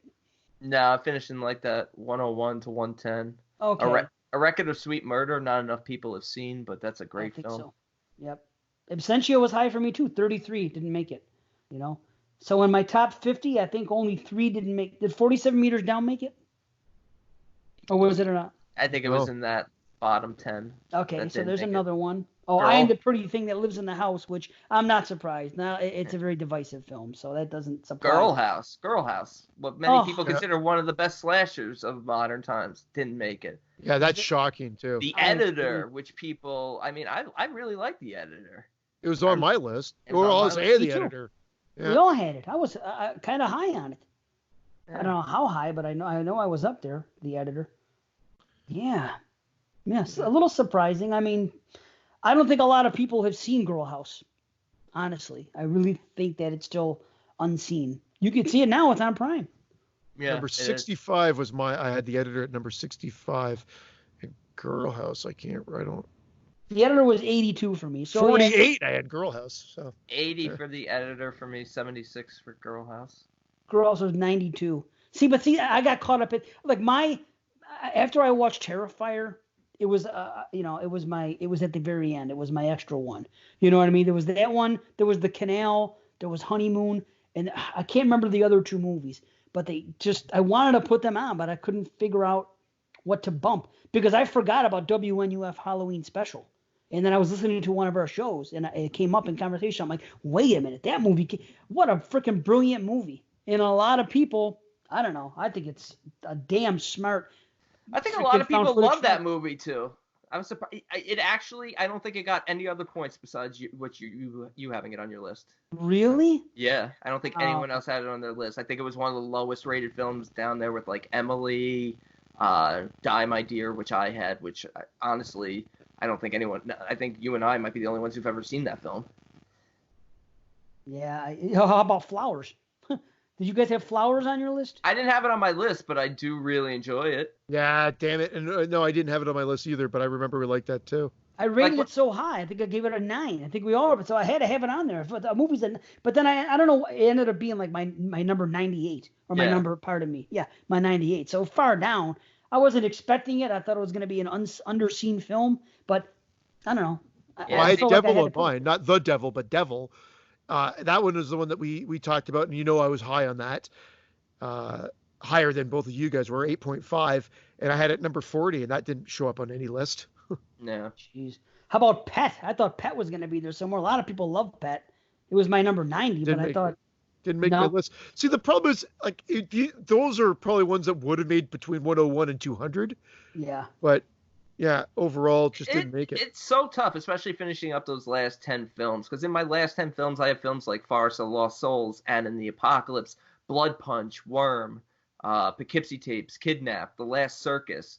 Films that I'm surprised that Poughkeepsie Tapes didn't do better. But me too. A lot of films I had on my list that I knew weren't going to make the top 100, but I wasn't going to, like we talked about, wasted votes. I still had to be true to it. Yeah, granted, I have only seen most of these films once, but they were still strong enough where I chose them over films like Pet, like The Den, because they're all in that, like, 8 range, 8.5.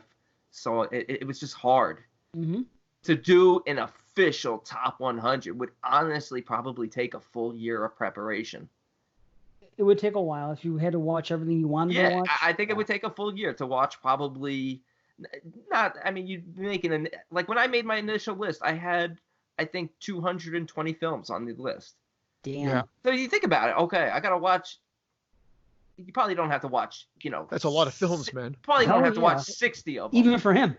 Yeah, you probably don't have to watch 60 of them. You can probably be like, these 60 are definitely on there. But then you're talking, okay, I got to rewatch 160 films for 40 spots. That's gonna take a while. Yeah. Dude, I wrote down like 75 or 80 right away. Like I had some downtime at work. I was on storm duty, so I was just sitting in my car for fucking 12, 13 hours in a day, just guarding the wires, waiting for people to show up and fix the electricity. So I was just there sitting. So I remember what we were talking about it, and I said, and I sat down, I read it off like 75 or 80 right away, just by Googling horror movie and year, and then looking at my old list, because I have all my lists from like 2014 to now. I have all my top 10s from podcasting and further on. I mean, we had 19 last year. So I knew I had a lot. I'm like, okay, most of these are going to make it, obviously. So that made it easy, and then I just had to kind of fill in the blanks at the end. You know what? I was surprised? Tragedy Girls. I thought a lot of people like Tragedy Girls. Apparently not. It was my number 80. I thought it would be there. I do think a lot of people like it. I just think it, based on the group we had, I just feel like it probably just missed out. I'm not sure where it ended up. Well, I liked it, but it just, with all the 8 out of 10s that I had and whatever, I think it just got booted off the list. Same thing with Better Watch Out. A lot of people like it. I brought that up because Tragedy Girls and Better Watch Out are 2 films I don't like, but 2 films that most people speak highly of that, just missed out. Probably because most people were thinking other people would have it higher. This is what's weird. This is why I think 2010s is the best decade. There's probably 100 movies that did not make my list that are probably 8 out of 10. There's probably 200 plus movies that if I sat down and gave them a rating to would be at least a 7.5 out of 10. I don't think I could say that about the 80s as much as I love them. I really do not think I could. That's why I think there's a lot made and a lot good made. Yeah, a lot of shitty, but I mean, by and large, I think the 2010s have the most quality movies. They might have the most at bats. I agree. You know what I mean? Yeah. They do have more at bats. I'll give them that. There's more out there than the 80s. There's constantly movies being produced, but there's a lot of good stuff, man. Well, we also haven't seen. You know, I'm sure there's a ton of 80s stuff that we all haven't seen. Whereas here, I don't know about that. I think there's probably a ton of 80s stuff that we all haven't seen. Whereas here, we've, especially for the last 5 years, have pretty much seen a lot, a good 75% of what's available. Well, because it's easier to get in the sense of distribution wise. Like, you're now getting stuff from countries that you would have never thought of before, where most of your 80s would come from the States, the Americas, or Canada, the United States, maybe Italy, and a few other countries. I'm not saying, like, I'm just saying, generally speaking, back in the day, that's where you got it from.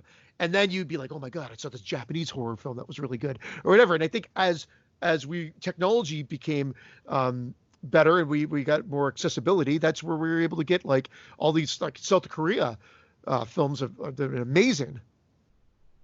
Amazing. And North Korea. They're all black and white. Speaking, you know what got robbed? Here's what I think got robbed. Stage fright. Yeah, that's a slasher. Did that's Stage innovative. Fright it didn't make the list? I don't know. No, it was on my list. But it was on my list. It was 79 on my list. I didn't know I forgot it didn't make the list. It was very high. It was 28 on my list because it was a 9 out of 10. I don't know what it was for me. Oh, 95. But still, I mean, shit. I just had trouble at the end there. I had all these slashers. I had Stage Fright. I had freaking Girl House. That's why Terrifier almost made it, because I was at the end. I'm like, there's like 6 or 7 slashers that I like that are like 8 out of 10s for me, and I thought Stage Fright would be one. I thought that was I guess not though. We are what we are. The 2010 version and the 2013 version both got votes. A lot. I'm surprised because I can never find the 2010 version.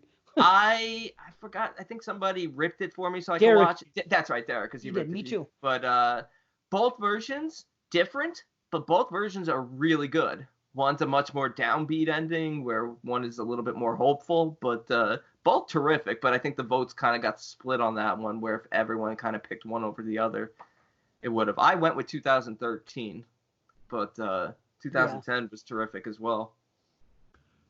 Pieces of Talent not making it. We did mention was a shocker. I think not known enough. It's not known enough by everybody. I'm still actually shocked after this amount of time. I had it at 37. I'm surprised. I'm surprised. Not if it just came out this past year, maybe I wouldn't have been as surprised. But the fact that it's been out for a number of years and most people know it. Came out this past year, it would have made the list. That's true. Yeah, that's true. Probably. Yeah, you're probably. I had it at 39, but yeah, I think that's it. I think a lot of people hadn't seen it. It is a little harder to find. Yep. You know what? I bought it right away, so I bought the DVD right away. So. On the next show, I'm going to talk about. I just went through all the Texas Chainsaw Massacres, another franchise down. I watched them all. It might be my favorite franchise. Whoa! You're full of shit. Get the hell out of here. Actually, you're full of shit. There's no way you're saying that over Friday the 13th. The thing about Friday the 13th, I put them side by side. I'm going to have to remember we've got 12 movies versus 8. We've got 4 that I could just simply dismiss from Friday the 13th right out of the gate, which brings it down to 8. And then there's only one that is not good in the Texas Chainsaw Massacre ones. And I even liked Texas Chainsaw 3D upon rewatch now, the one in 2013. Didn't love it, but I really liked it. I really liked it. And Leatherface, I like a lot. The only one is a Texas Chainsaw Massacre, Next Generation, or a Return to Texas Chainsaw Massacre. I had that rated ridiculously low, like 1 out of 10. Remember, I left the theater when I saw this. It was at the theater. I went with a girlfriend, and we left the theater, and I went back. I probably watched it once since then, so this is probably the third time watching it. First half is actually okay. It just falls the fuck apart in the second half, and it's just absolutely ridiculous. It's just so stupid. There's a guy that just gets up out of the table. If you remember this, he just wakes up. You think he's dead. He just wakes up, picks up a knife, and walks out of the room. You never see him again.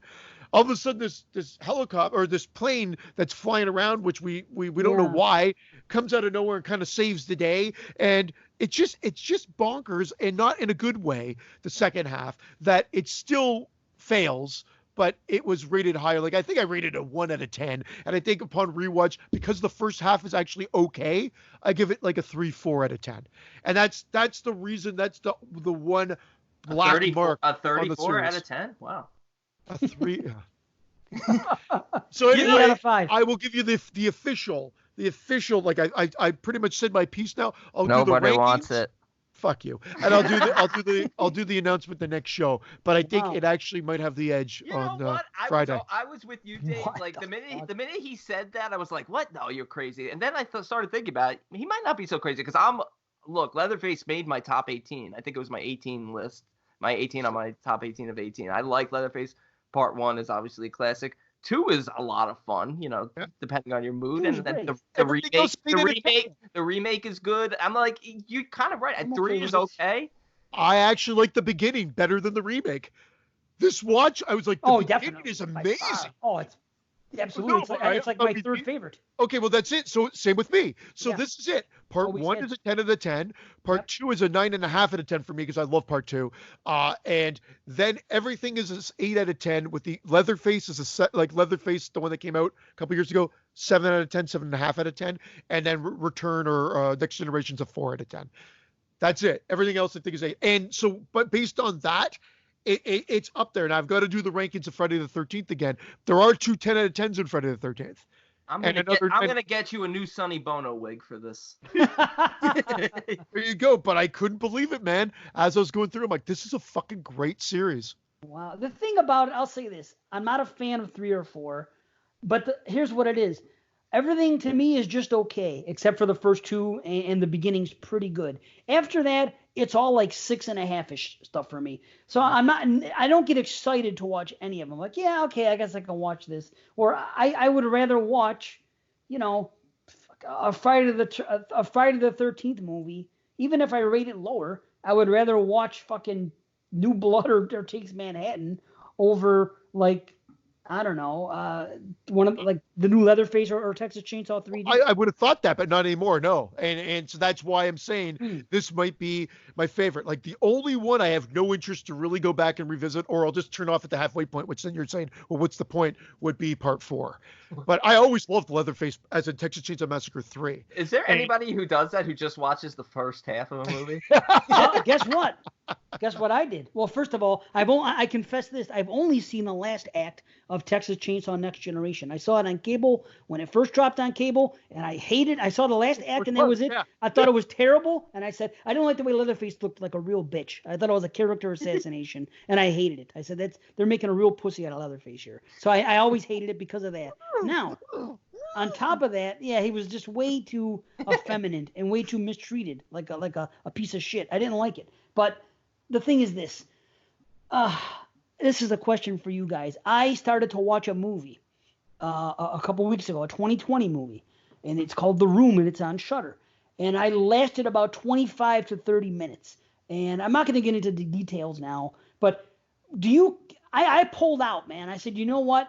I gave it a chance. I didn't like the way the couple was acting when things were happening. I'm like, I hope the reveal is that this is partially a dream, because why would they really be believing all this and carrying on the way they are? It seems a little too hokey. But I think maybe they'll explain it the next day when they wake up after their buzz that they're on. And they didn't, and then they introduced something else into it right away.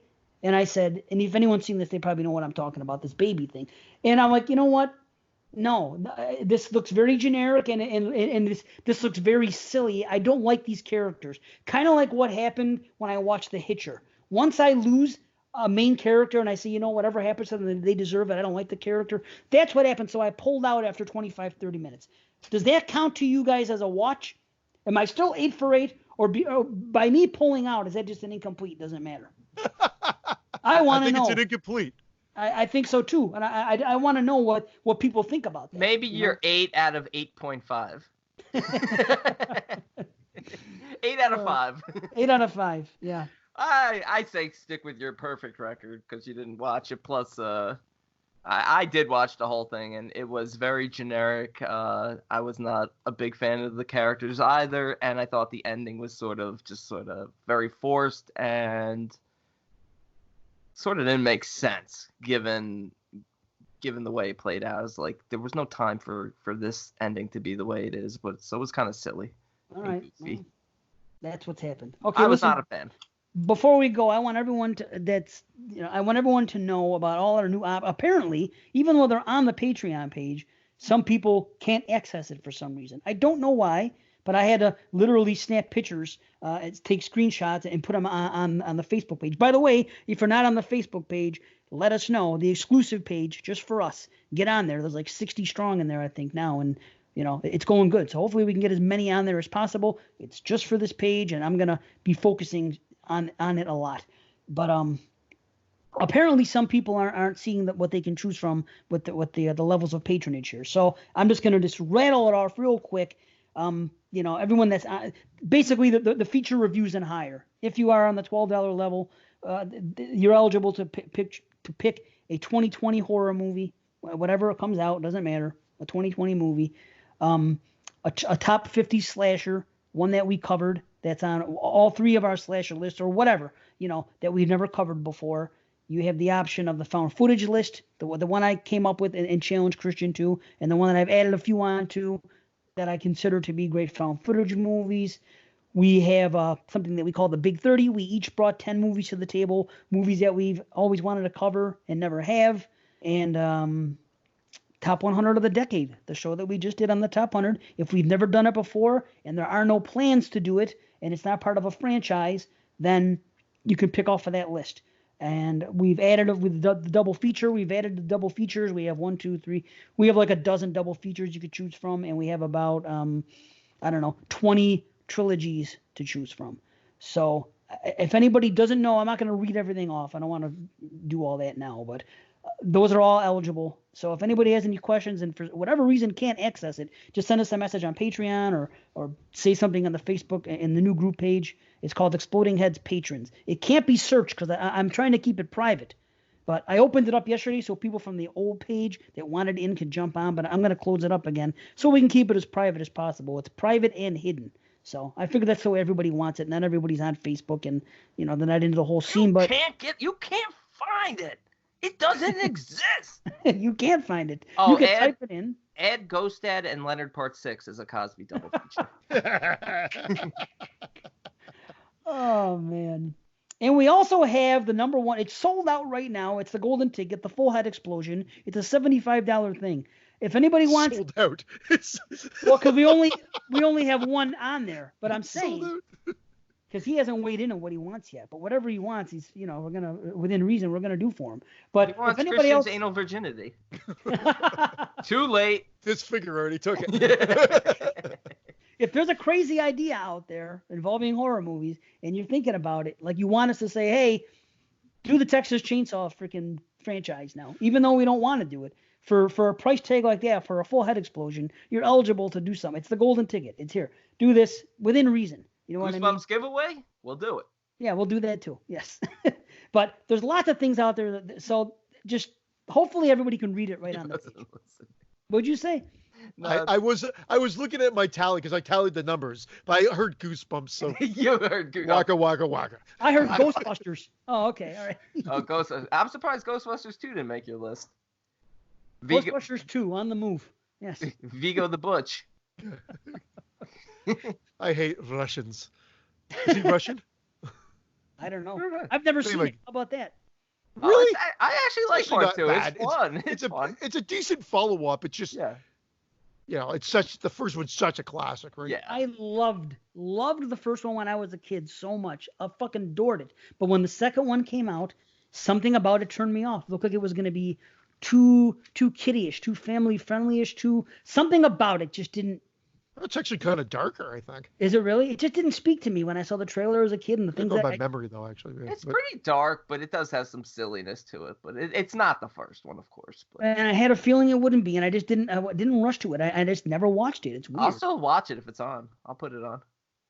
Yeah, I don't know, maybe someday. But anyway.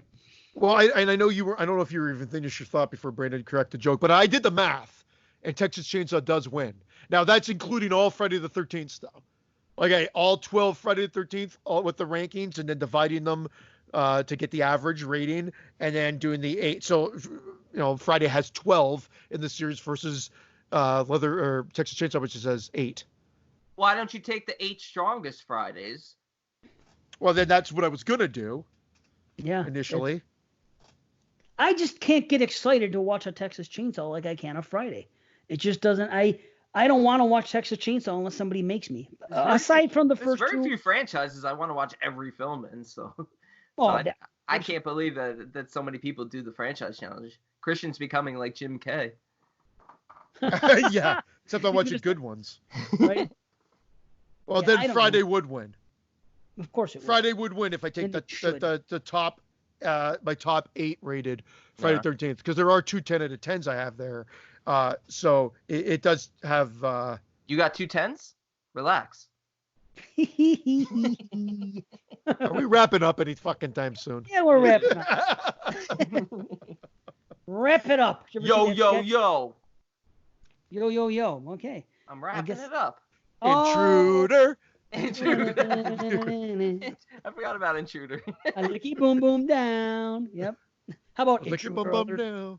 Intruder alert. Anybody know the game? Intruder alert. It is because I had Pac-Man Fever, the album, and it's I think I'm going berserk. Yes. I think I'm out of my mind. Awesome. YouTube, go down the rabbit hole of Pac-Man Fever, the whole album, Buckner and Garcia. Thank you. You're welcome. All right. Thank you. I'm going to listen to it. Wow. Awesome. I think I'm going berserk. I think I'm out of my mind. It's like if Air Supply did like a video game album. You had me at Air Supply. I'm going down the rabbit hole. Oh, man. Me too. That's great. Well, my mousetrap. She was the bait. Won't somebody help me before it's too late?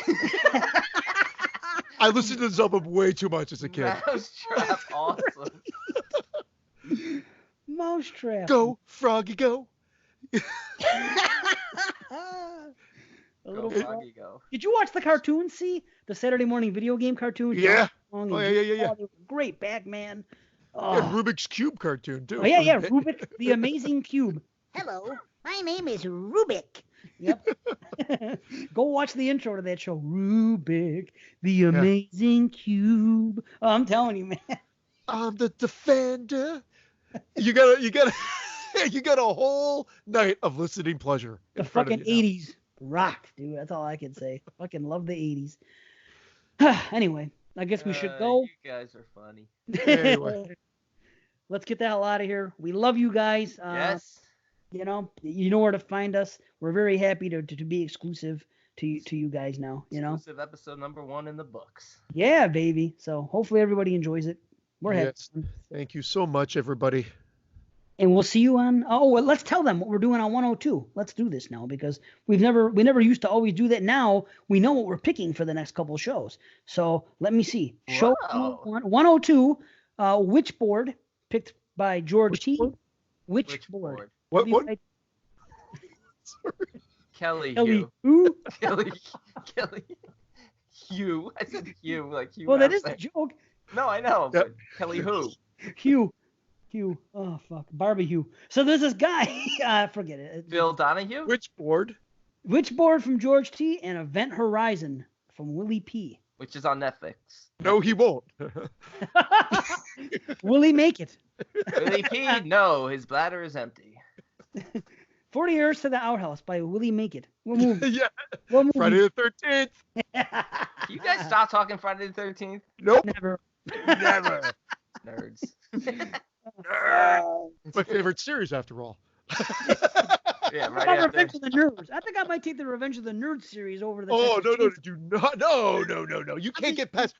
Revenge of the Nerds is 2 movies. Fuck anything else that comes after part 2. I agree. Okay, how about Those Revenge 2 of the made for Nerds? TV. Yeah, there's 5 of them, isn't there? There's like a third one that was garbage, and then 2 made for TV ones. I stopped after 3, but maybe we should pit Revenge of the Nerds against Police Academy, and then see what Police comes Academy any day.